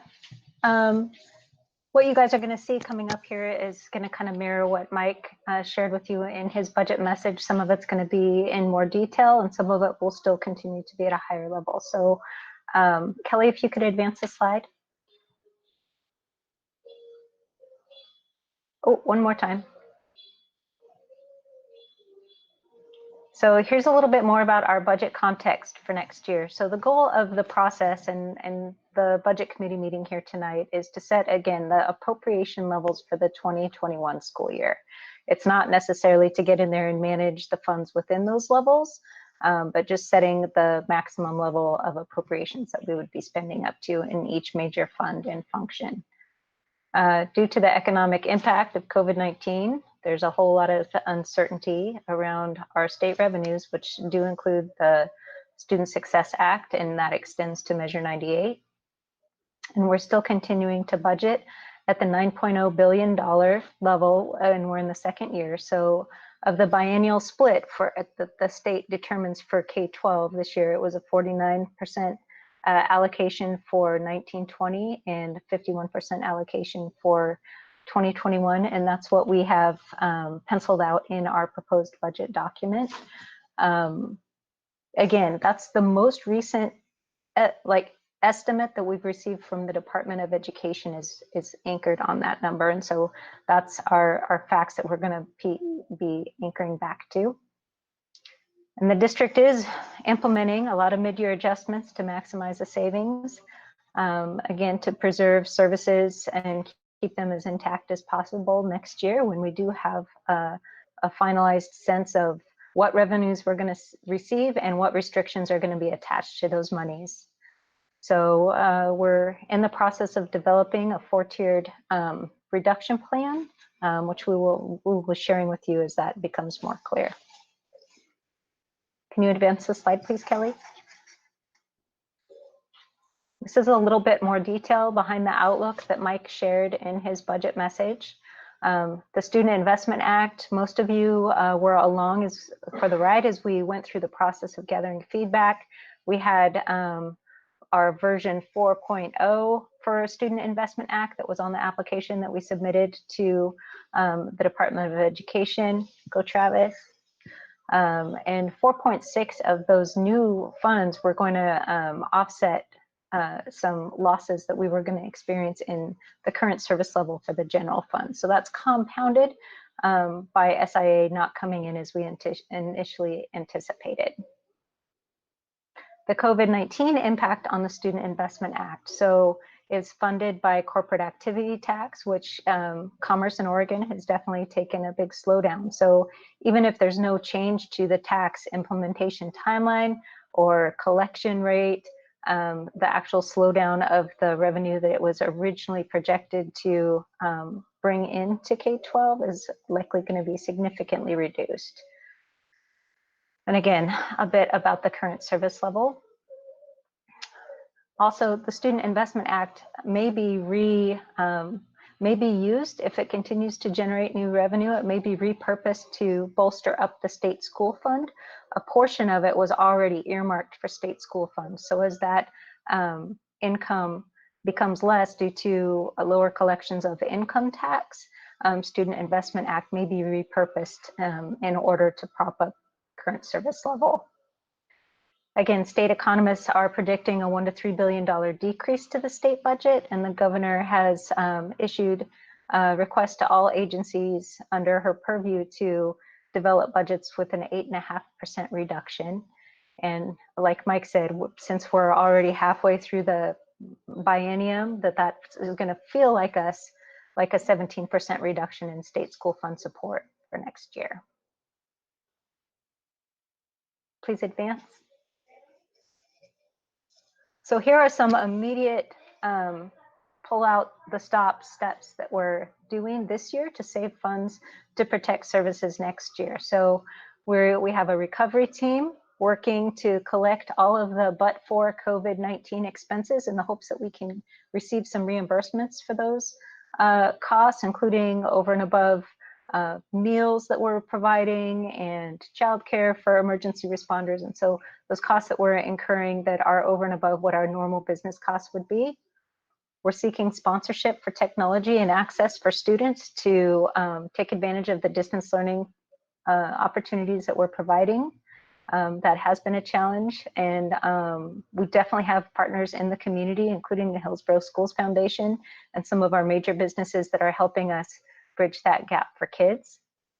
We have implemented a hiring freeze except for hard to fill positions, and those are positions that HR has specifically listed that tend to stay open for long periods of time or are just extremely hard to fill for the purpose of serving students. We're preparing modified staffing levels for principals to go ahead and pencil up what their buildings would look like given a 5, 10, and 15% reduction to their FTE and discretionary budgets. And so those are challenging conversations that we're getting ready to have with folks, but we want people to be prepared to implement when we know more. We've implemented a spending freeze, which is another difficult conversation to have with our building administrators, especially if they have waited all year to make a purchase, trying to play their discretionary funds out. But it's important that we're definitely holding strong on that spending at this time, all spending at this time. The only exception to that would be very specific targeted grants that they're spent on their purpose or that we lose that opportunity. Also, we have bond activities that are continuing at this time because they're not going to impact the general fund budget. And we want to keep our projects moving forward. The final item on this immediate steps is our discussions with HEA and HCU regarding furlough days for this year and extending that conversation into next year. And the overarching understanding is the more furlough days that we can use to save money this year and hold our employees harmless are going to feel a lot different to employees next year, as well as our students. Okay. Please advance and we'll talk a little bit more about furloughs and the work share program. So initially, for a normal furlough day, we would anticipate a savings of about $850,000 per day. Under the work share agreement, we are obligated to continue to pay PERS benefits, even though wages are being withheld from staff on those days. And that's part of the agreement in our application with the employment department. So in effect, what that does is it reduces our total savings by about 20%. So we want to make sure that we're calculating on a real number instead of a non-work share number. Our furlough calendar strategy is very similar to what other districts are doing, where we learned as much as we could about this program as quickly as we could, knowing that the clock is ticking on both our calendar year, our fiscal year, and the CARES Act program. So once we learned how all of these components could fit together, we moved rather quickly with this Friday being our first district-wide furlough day. There's an additional 6 days through July 31st, 2020 for 12-month staff. And so again, we'll just continue that closure on Friday. And we're working with staff right now to figure out exactly how that's going to play out in terms of their payroll. The work share program we visited about earlier this evening in terms of it being an Oregon State Employment Department program that was established in the 70s to kind of help manufacturers through the ebb and flow of their business cycles by redistribution of workload for everyone instead of eliminating positions at that time or a time in the near future. And so learning about it's not a program school districts traditionally participate in. So it was definitely something exciting and new to learn about. And there's only certain things about this that make it worthwhile for us at this time. We've submitted our applications and they're pending approval by the employment department. We don't foresee any reason why they wouldn't be approved. Other districts are being approved. They did require union signatures, which we worked closely with them to obtain. And they were amazingly responsive to this at the onset early last week. And then there's program administration that comes along with this that would typically take us, I would probably say, a good 6 months to decide we want to spin up and then implement. And special thanks to the human resources staff and the business office staff that have participated in getting this up and in place. And we'll have to continue to submit claims on a weekly basis for eligible staff. I'm going to stop here because I'm out of breath, but I also saw that Jackie has a question. Yes. So the district applications have been filed. Have they been approved, or when will we know if they've been approved? We will know soon. In addition to the application, we had to go through all of our staff and determine whether or not they were eligible to participate in the program and provide that list to the employment department as well. So as you might imagine, they're inundated with Workshare applications right now, but we don't anticipate that there would be any reason for them to not accept our application. It aligns very well with the purpose of the Workshare program. And what if it doesn't come back as approved by Friday? It will be effective as of the date of submission and not approval. So we will just continue to work with them until it's approved, and it'll be effective as of our submission date. Okay. Okay. Thank you. We have had some correspondence and communications with the employment department and are watching closely how this is working for other districts as well. Districts, we tend to collaborate and share information so that we don't make the same mistakes that somebody else made if we can help it. So I think more now we're focused on providing support to our administrators and supervisors on how to manage both eligible staff members' time and non-eligible staff members' time. Thank you. We got another question there from Sheehan. Thank you, Michelle. What percentage of personnel don't qualify or are ineligible for the Workshare program? Based on the preliminary numbers that I've heard from the Human Resources Department, we have just over 400 of 2,700 staff members that are not eligible for one reason or another. And mostly it comes down to hire date and FTE status, whether or not they're part or full-time. And those are by Workshare rules. They're not by a kind of district discretionary measuring stick. Okay, so our employees, each employee is going to have to submit a form to the employment department to trigger that process, an initial form. However, they don't have to submit their own individual claim. As we described earlier, this is an agreement between the school district and the employment department that allows us to submit weekly claims, reporting of eligible time for our staff members, and the payments will be issued from the employment department based on what we provide to them. So it won't be an individual kind of tail chase between an employee and the employment department like it would be on an individual claims basis. There is no guarantee from the district on benefit eligibility or timeliness of payment. If there's something in an employee's and an individual's application that makes them ineligible for the program, and that's decided by the employment department, then we would work with that employee to allow them to use leave or adjust their hours to cover that furlough day. Now, layered on top of all of this is the CARES Act unemployment benefit. So it's multi-pronged, the CARES Act, and there's a district unemployment benefit where there's a period of time where as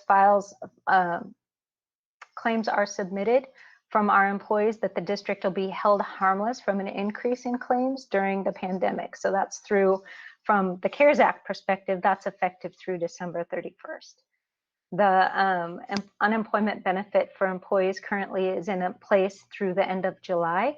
And that rule states that if anybody qualifies for $1 or more at state level unemployment benefit, that triggers an additional $600 weekly benefit paid via the employment department. That's a giant slide with a bunch about the Workshare program. We do have an amazing website already spun up on the public. So if you go to our homepage and you search on Workshare, you're going to get a great webpage that explains the program at a high level, and then also a nice FAQ to provide answers to many of the frequently asked questions that we're getting.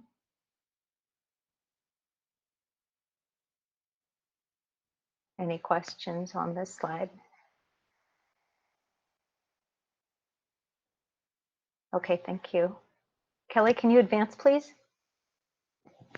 So Mike didn't go into detail in terms of our tiered reductions plans in his budget message, but this is what we've shared with administrators and other groups in terms of what we're looking at. If there's the first tier is no Student Investment Act dollars, as I mentioned earlier, that triggers an automatic shortfall in our general fund of 4.6 million because we were anticipating that to maintain current service level. No SIA dollars and 5% reduction to current service level means a general fund reduction of 11.6 million. And just to kind of give it some context, we reduced our budget by 9.6 million coming into this year. Reduction level 3 of 23.2 million, that one has a little star by it because that's closest to the governor's initiative for an 8.5% agency-wide reduction. So for us, that actually plays out to pretty close to 10% of the current service level. So number 4, no SIA and a 15% reduction to current service level is a reduction of $34.8 million. My colleagues across the state in discussions believe that after legislative session and decisions have been made, we would speculate, and nobody please write this down, that we're going to fall within that 2 to 3 level, right in there somewhere, probably around 7.5% current service level reduction. And so knowing that, even though there's no official news out or no estimates from the Oregon Department of Education on funding, this is what we're developing plans to implement as soon as we have more. In the lower left-hand corner of the slide, the average cost, that's just to give you guys some context around what makes up $1 million. So when we were talking earlier about, well, how many days would that be, and how many people would that be? That little corner chart is just for your information so that you can pencil out some calculations. And again, the furlough days at the bottom of this chart are not work share days. Those are regular furlough days where the district is not contributing to PERS. So the full savings to be realized on a non-work share day would be more.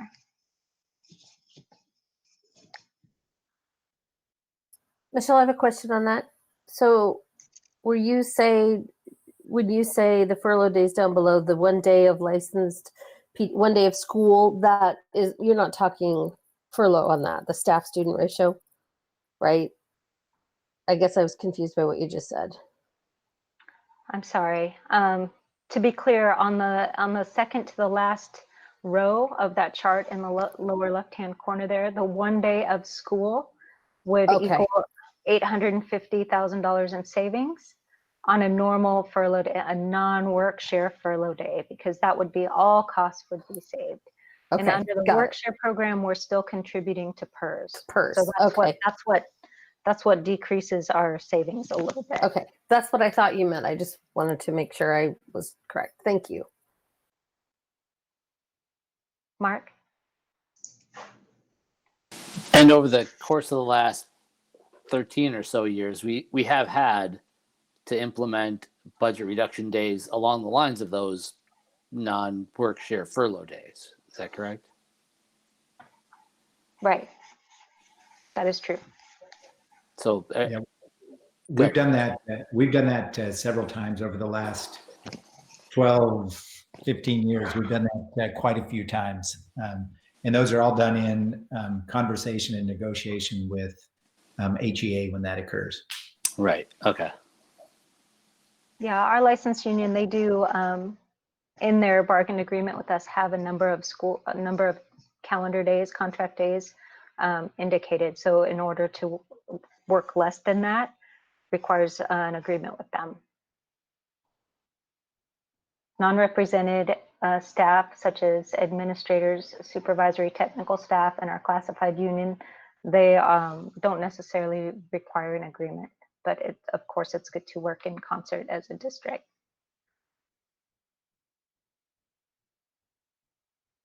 Mark, are you talking? Just thinking to myself, classified union is represented, but it doesn't mean we have to They are, negotiate. they don't have an identified number of calendar days. And so that's the sticking piece. Kana's nodding. Kelly, can you please advance the slide? When will we know?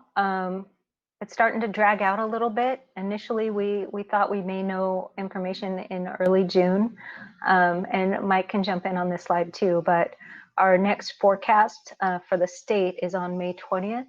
We anticipate that after that, there will be a legislative session where they come together and they determine, given what type of shortfall they're looking at and what areas, how to redivide the appropriations under their spending at the state level, and potentially how to backfill different areas. So whether they tap the rainy day fund or the Ed Stability Fund or things like that in order to backfill our shortfall in state school fund, if they repurpose Student Investment Act dollars that were generated by the corporate activity tax, all of those things will probably be worked out in a short legislative session. And so we probably wouldn't get any indication on decisions or final numbers to act on until mid to late July. Mike, you're not muted. I mean, it's the same thing. I just confirmed that this afternoon. I was on 2 different calls, and there were lobbyists on both calls, and they both confirmed that they think there's going to be a gap in between the budget forecast that occurs on the 20th, and then there'll be a little bit of a lag before the special session is called. And some of the indication for the reason for that was there's a belief that by waiting a couple weeks or 2 to 3 weeks, there'll be better information regarding the full impact of COVID-19 on Oregon's economy. So that's why there would be a bit more of a lag than we originally anticipated. Yeah, we wanted them to come back and make a decision right now. Well, yeah, and it's one of the reasons because this is going to be unfortunately more of a drawn out process. We believe it's one of the reasons that we are having our principals and our HR department do modeling at a variety of different funding levels, and that'll help us understand staffing, class size, those types of things.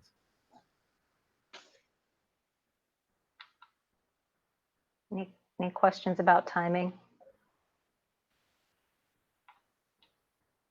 Okay, Kelly, can you advance the slide? So this is my final slide in the presentation.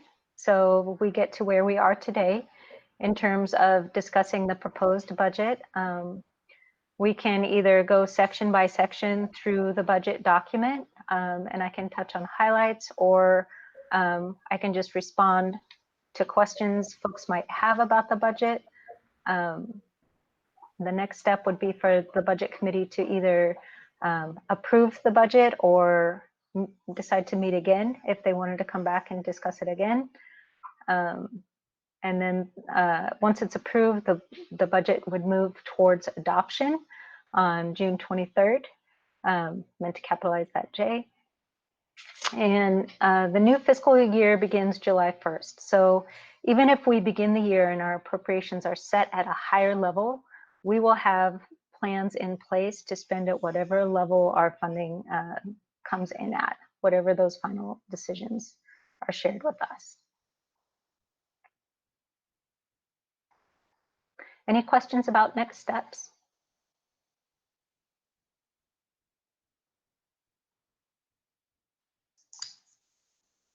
I just wanted to also just ask, because I know that we have some new budget members, and how the sections in the budgets are created. I think that is helpful just for overview. But if anybody has any questions specifically that Michelle can cover.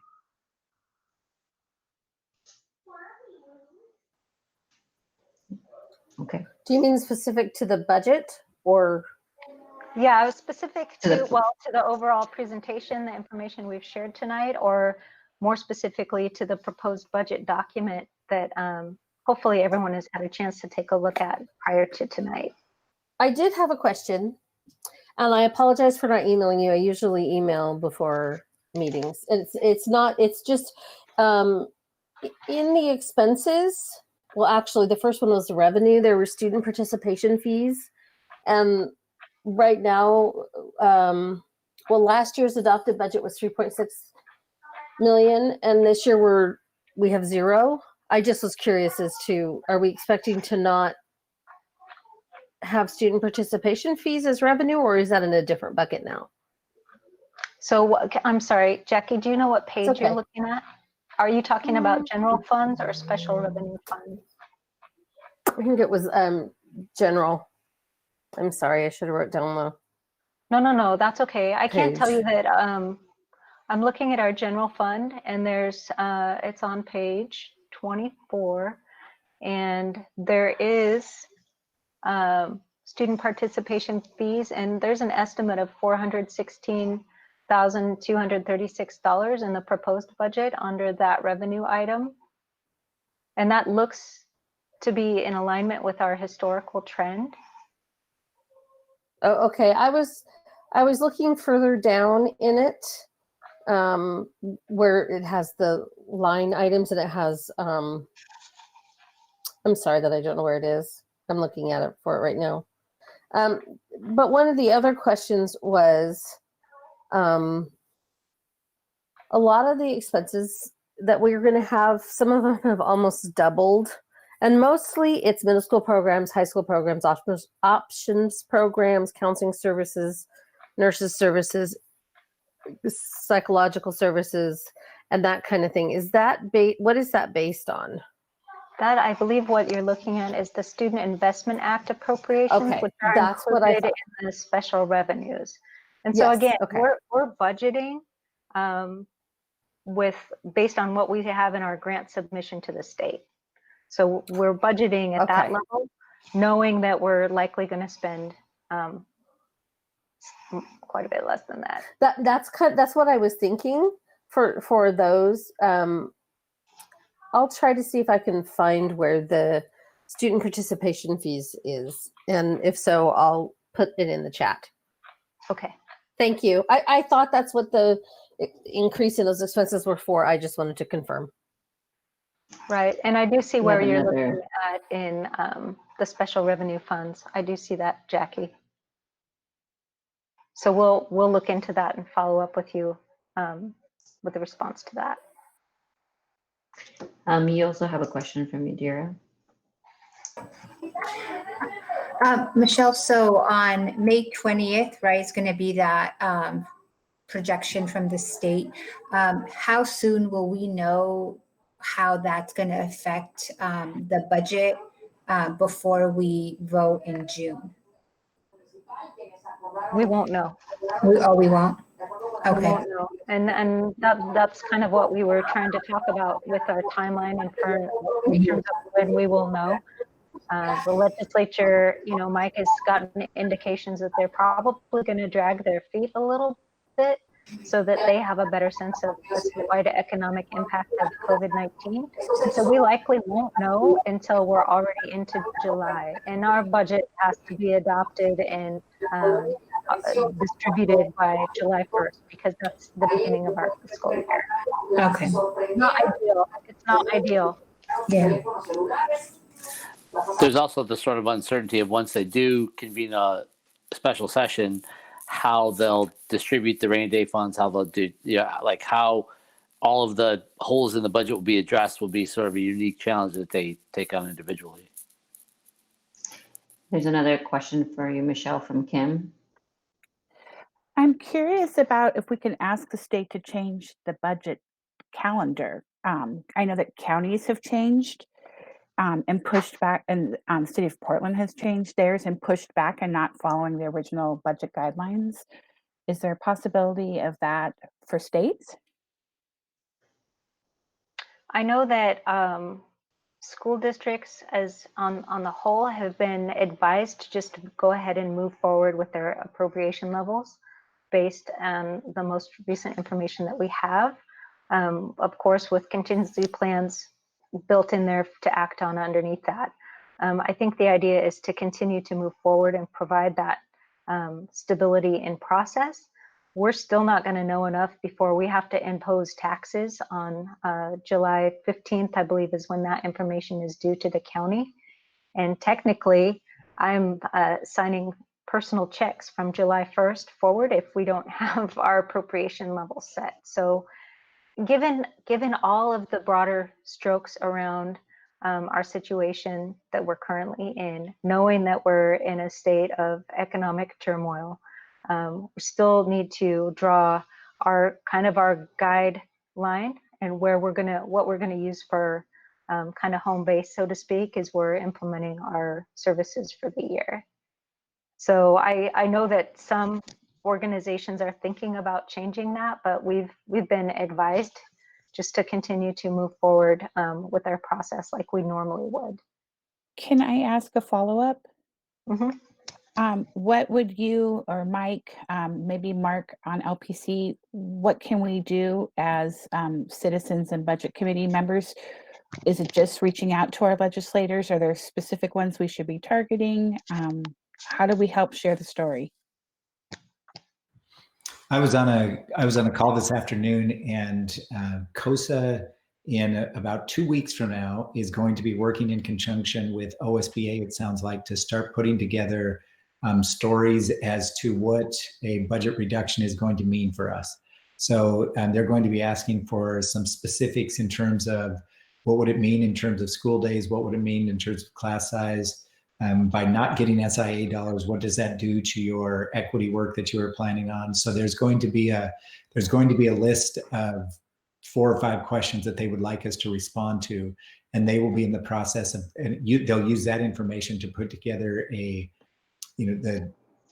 they do the signs, that's all the same format, and it shows what the impact is. That's the process that they'll be using again. We're about 2 weeks out from seeing that ramp up.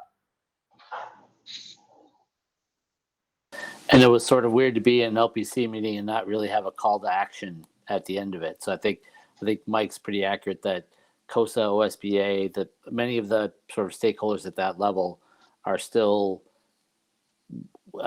waiting to take the temperature of the room as to what kinds of messages will resonate and be effective.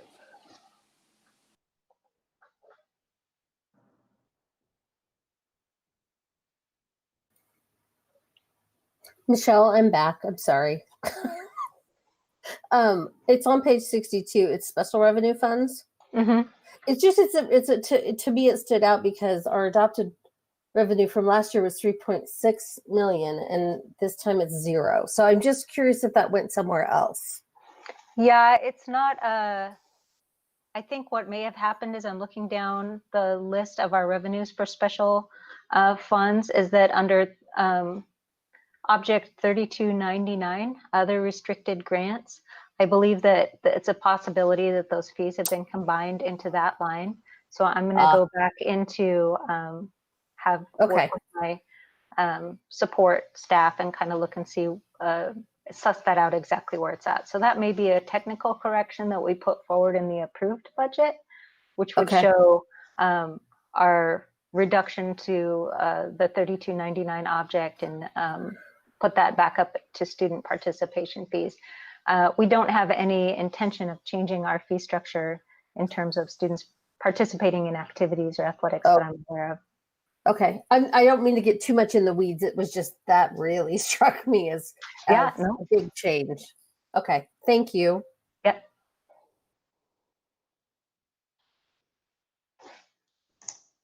Okay, any further questions?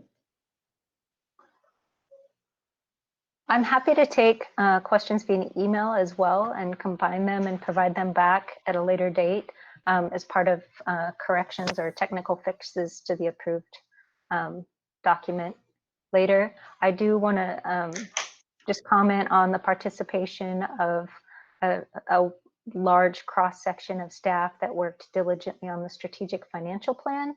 And that's in the more towards the beginning of the budget under organization that talks about our alignment with our continuous improvement plan. It talks about our initiatives under the Student Investment Act and some of the work that we've done with smarter school spending and academic return on investment. So I know that that sounds a little bit dusty considering the COVID-19 excitement that we're all experiencing right now. But it is important to acknowledge that we had a really great cross-section of staff that continue to kind of hold the torch for that work.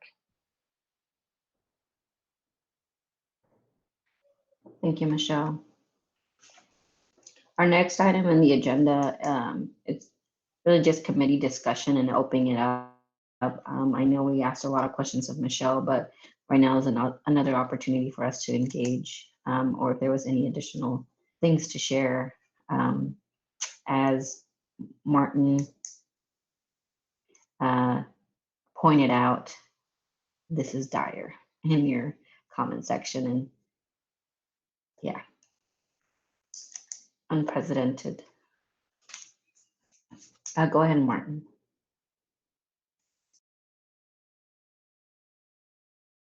Yeah, thank you, Madam Chair. I just kind of to Kim's point, what can we do? There's a biweekly teleconference with Washington County electeds, and it's an interesting cross section. It's city councilors and county commissioners and state representatives and senators and school board members from around the county. And that group generally was not aware of the pickle that K-12 is in. It is our own private hell at this moment. And how do we message on that? And what do we do about it? I personally, I just wanted to comment to this group that my silence during this discussion is really reflects, I don't know what the heck to do about it. It's very, very vexing. Sort of as a student of, revenues, I joined the board way back when to pursue stable and adequate funding for K-12, and we all saw the Student Success Act as, a big step in that direction, and it's just looks to be not going to be delivering for us, and it begs the larger question of how does Oregon fund its public services, and we're a state that's reliant on income taxes. Well, this is a case study in the volatility of income taxes, where when the income taxes go down, we in K-12 get absolutely shellacked. So if there's sort of a macro lesson for us budget wonks to take to heart, it's, in a more macro sense, how does the state of Oregon develop a revenue stream that's not volatile? And, once in a generation, somebody will have the idea of a sales tax and then they'll get their head handed to them and that issue will go away for a generation. But I think, as those of us who really care about stable and adequate funding for K-12, if not more generally for public services, at some point, we just have to go beyond an income tax-based system that really sets us up for this on a cyclical basis, where we make some gains and then we lose them all, rinse and repeat.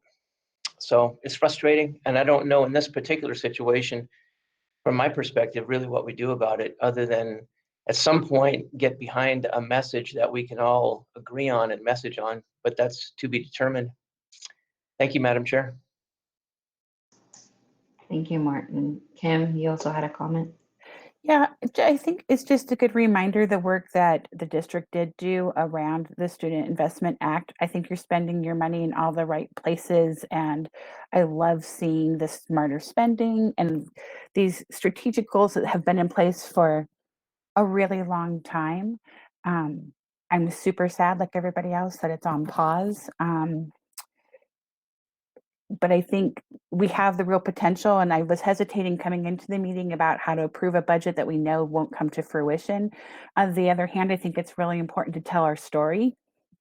And this is the vision. This is what we fought for 12 years to get to, and we shouldn't lose sight of that because this happened, right? And so I do think it's important that we continue telling that story, that this is really what we need to meet the needs of all of our students, and that if legislators cut it, like, they have to understand what they are cutting, and knowing that how they valued these support services that we were putting in place to meet the needs of every community member, right? So to Martin's bigger point, I think COVID provides the opportunity for every industry to re-envision itself and rebuild in a different way. Don't just rebuild the system that was broken, but how do we help the state rebuild the tax structure and the infrastructure in the state so it's better than before COVID, right? There's an opportunity in the direness.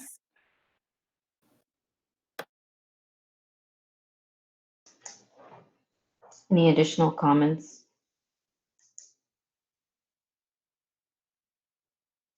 I think earlier on, when this was kind of developing, we were thinking about how do we advocate? How do we go and talk to, do we write a letter? Do we, send a message? And I think there was a lot of concern from our part to also make sure that we were sensitive to other needs that are happening in our community. And it's really hard to, to continue to push this at the forefront of people when we understand that there's going to be an economic downturn that is going to affect people very personally, and that there's going to be other competing priorities. And it's tough. I think it's tough, but I do agree with Kim's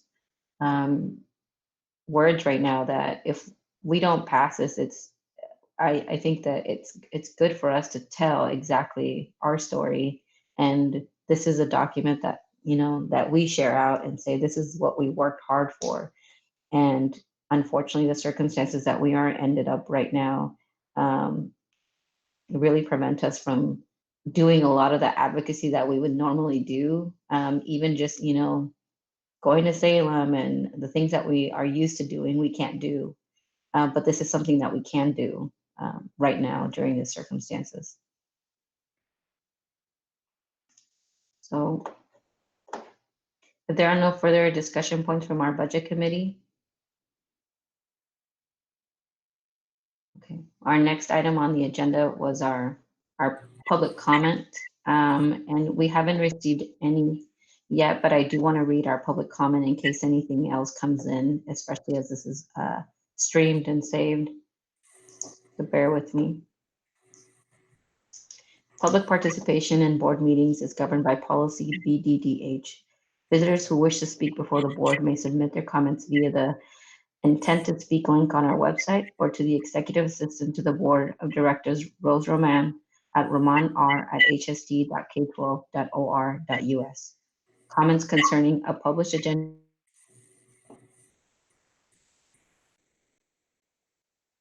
item are limited to its designated place on the agenda. About not items will be considered at this time. Speakers may offer objective criticism of district operations and programs, but in public session, the board will not hear comments regarding any individual district staff member. Commendations involving staff members should be sent to the superintendent. Channels for the board's review of legitimate complaints involving individuals include board policy KL public complaints. If appropriate, the board chair will connect the visitor with an administrator to receive comments regarding personnel. Any hearing conducted before the board regarding personnel shall take place in an executive session. The board thanks all visitors for their presence and appreciates the input of community members.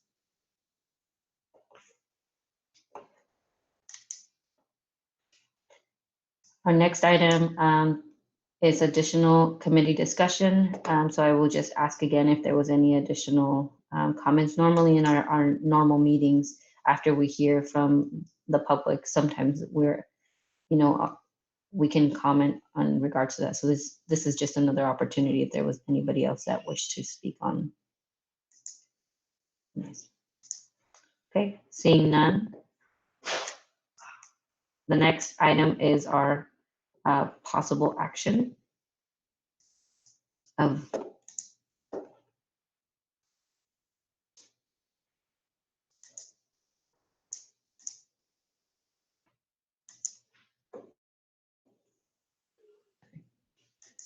our next possible option, Michelle. Yeah, I move that Go we ahead. approve the budget as presented for the calendar school year 2020-2021. Second. I second. Okay, I think I heard Jackie here. So it has been moved by Kim and seconded by Jackie. Is there any further discussion? Okay, all those in favor, please signal by saying aye or yes in the chat.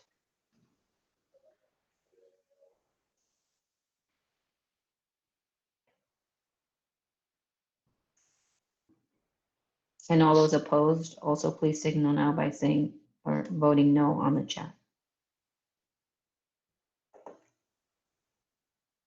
Okay, our yes votes are Kim Strelchin, Jackie Spross, Mark Watson, Yadira Martinez, Lisa Allen, Monica Uribe, Sheehan Kim, Martin Granum, Chris Clark, Kevin Murphy, and Michael Smith, and myself. The motion carries.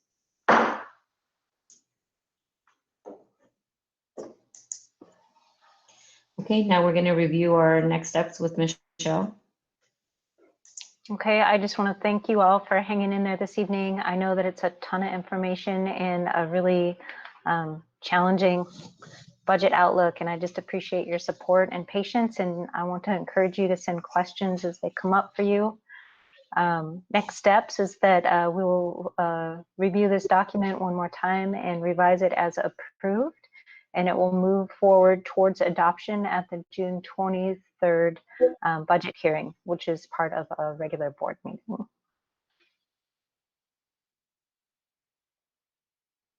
Thank you. Thank you, Michelle. All right. I just wanted to mention, Casey, that I was looking that you look like you're in a witness protection program. We can't see your face, but we can see behind there. We just need one of those Well, digital thank things that disguise his voice. you, everyone, for joining us.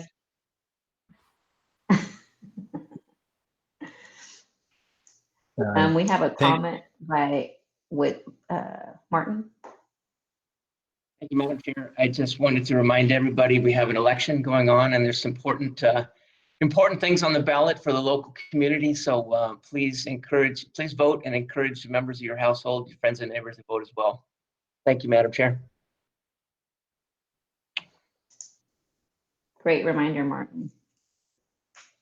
All right, thank you, everyone, for joining us. This meeting is adjourned. Thank you. Cabinet, if you could jump on our cabinet Google Meet really quick, our expanded cabinet, if you're available, that would be great. We just want to look at our communication really quick. Thank you all.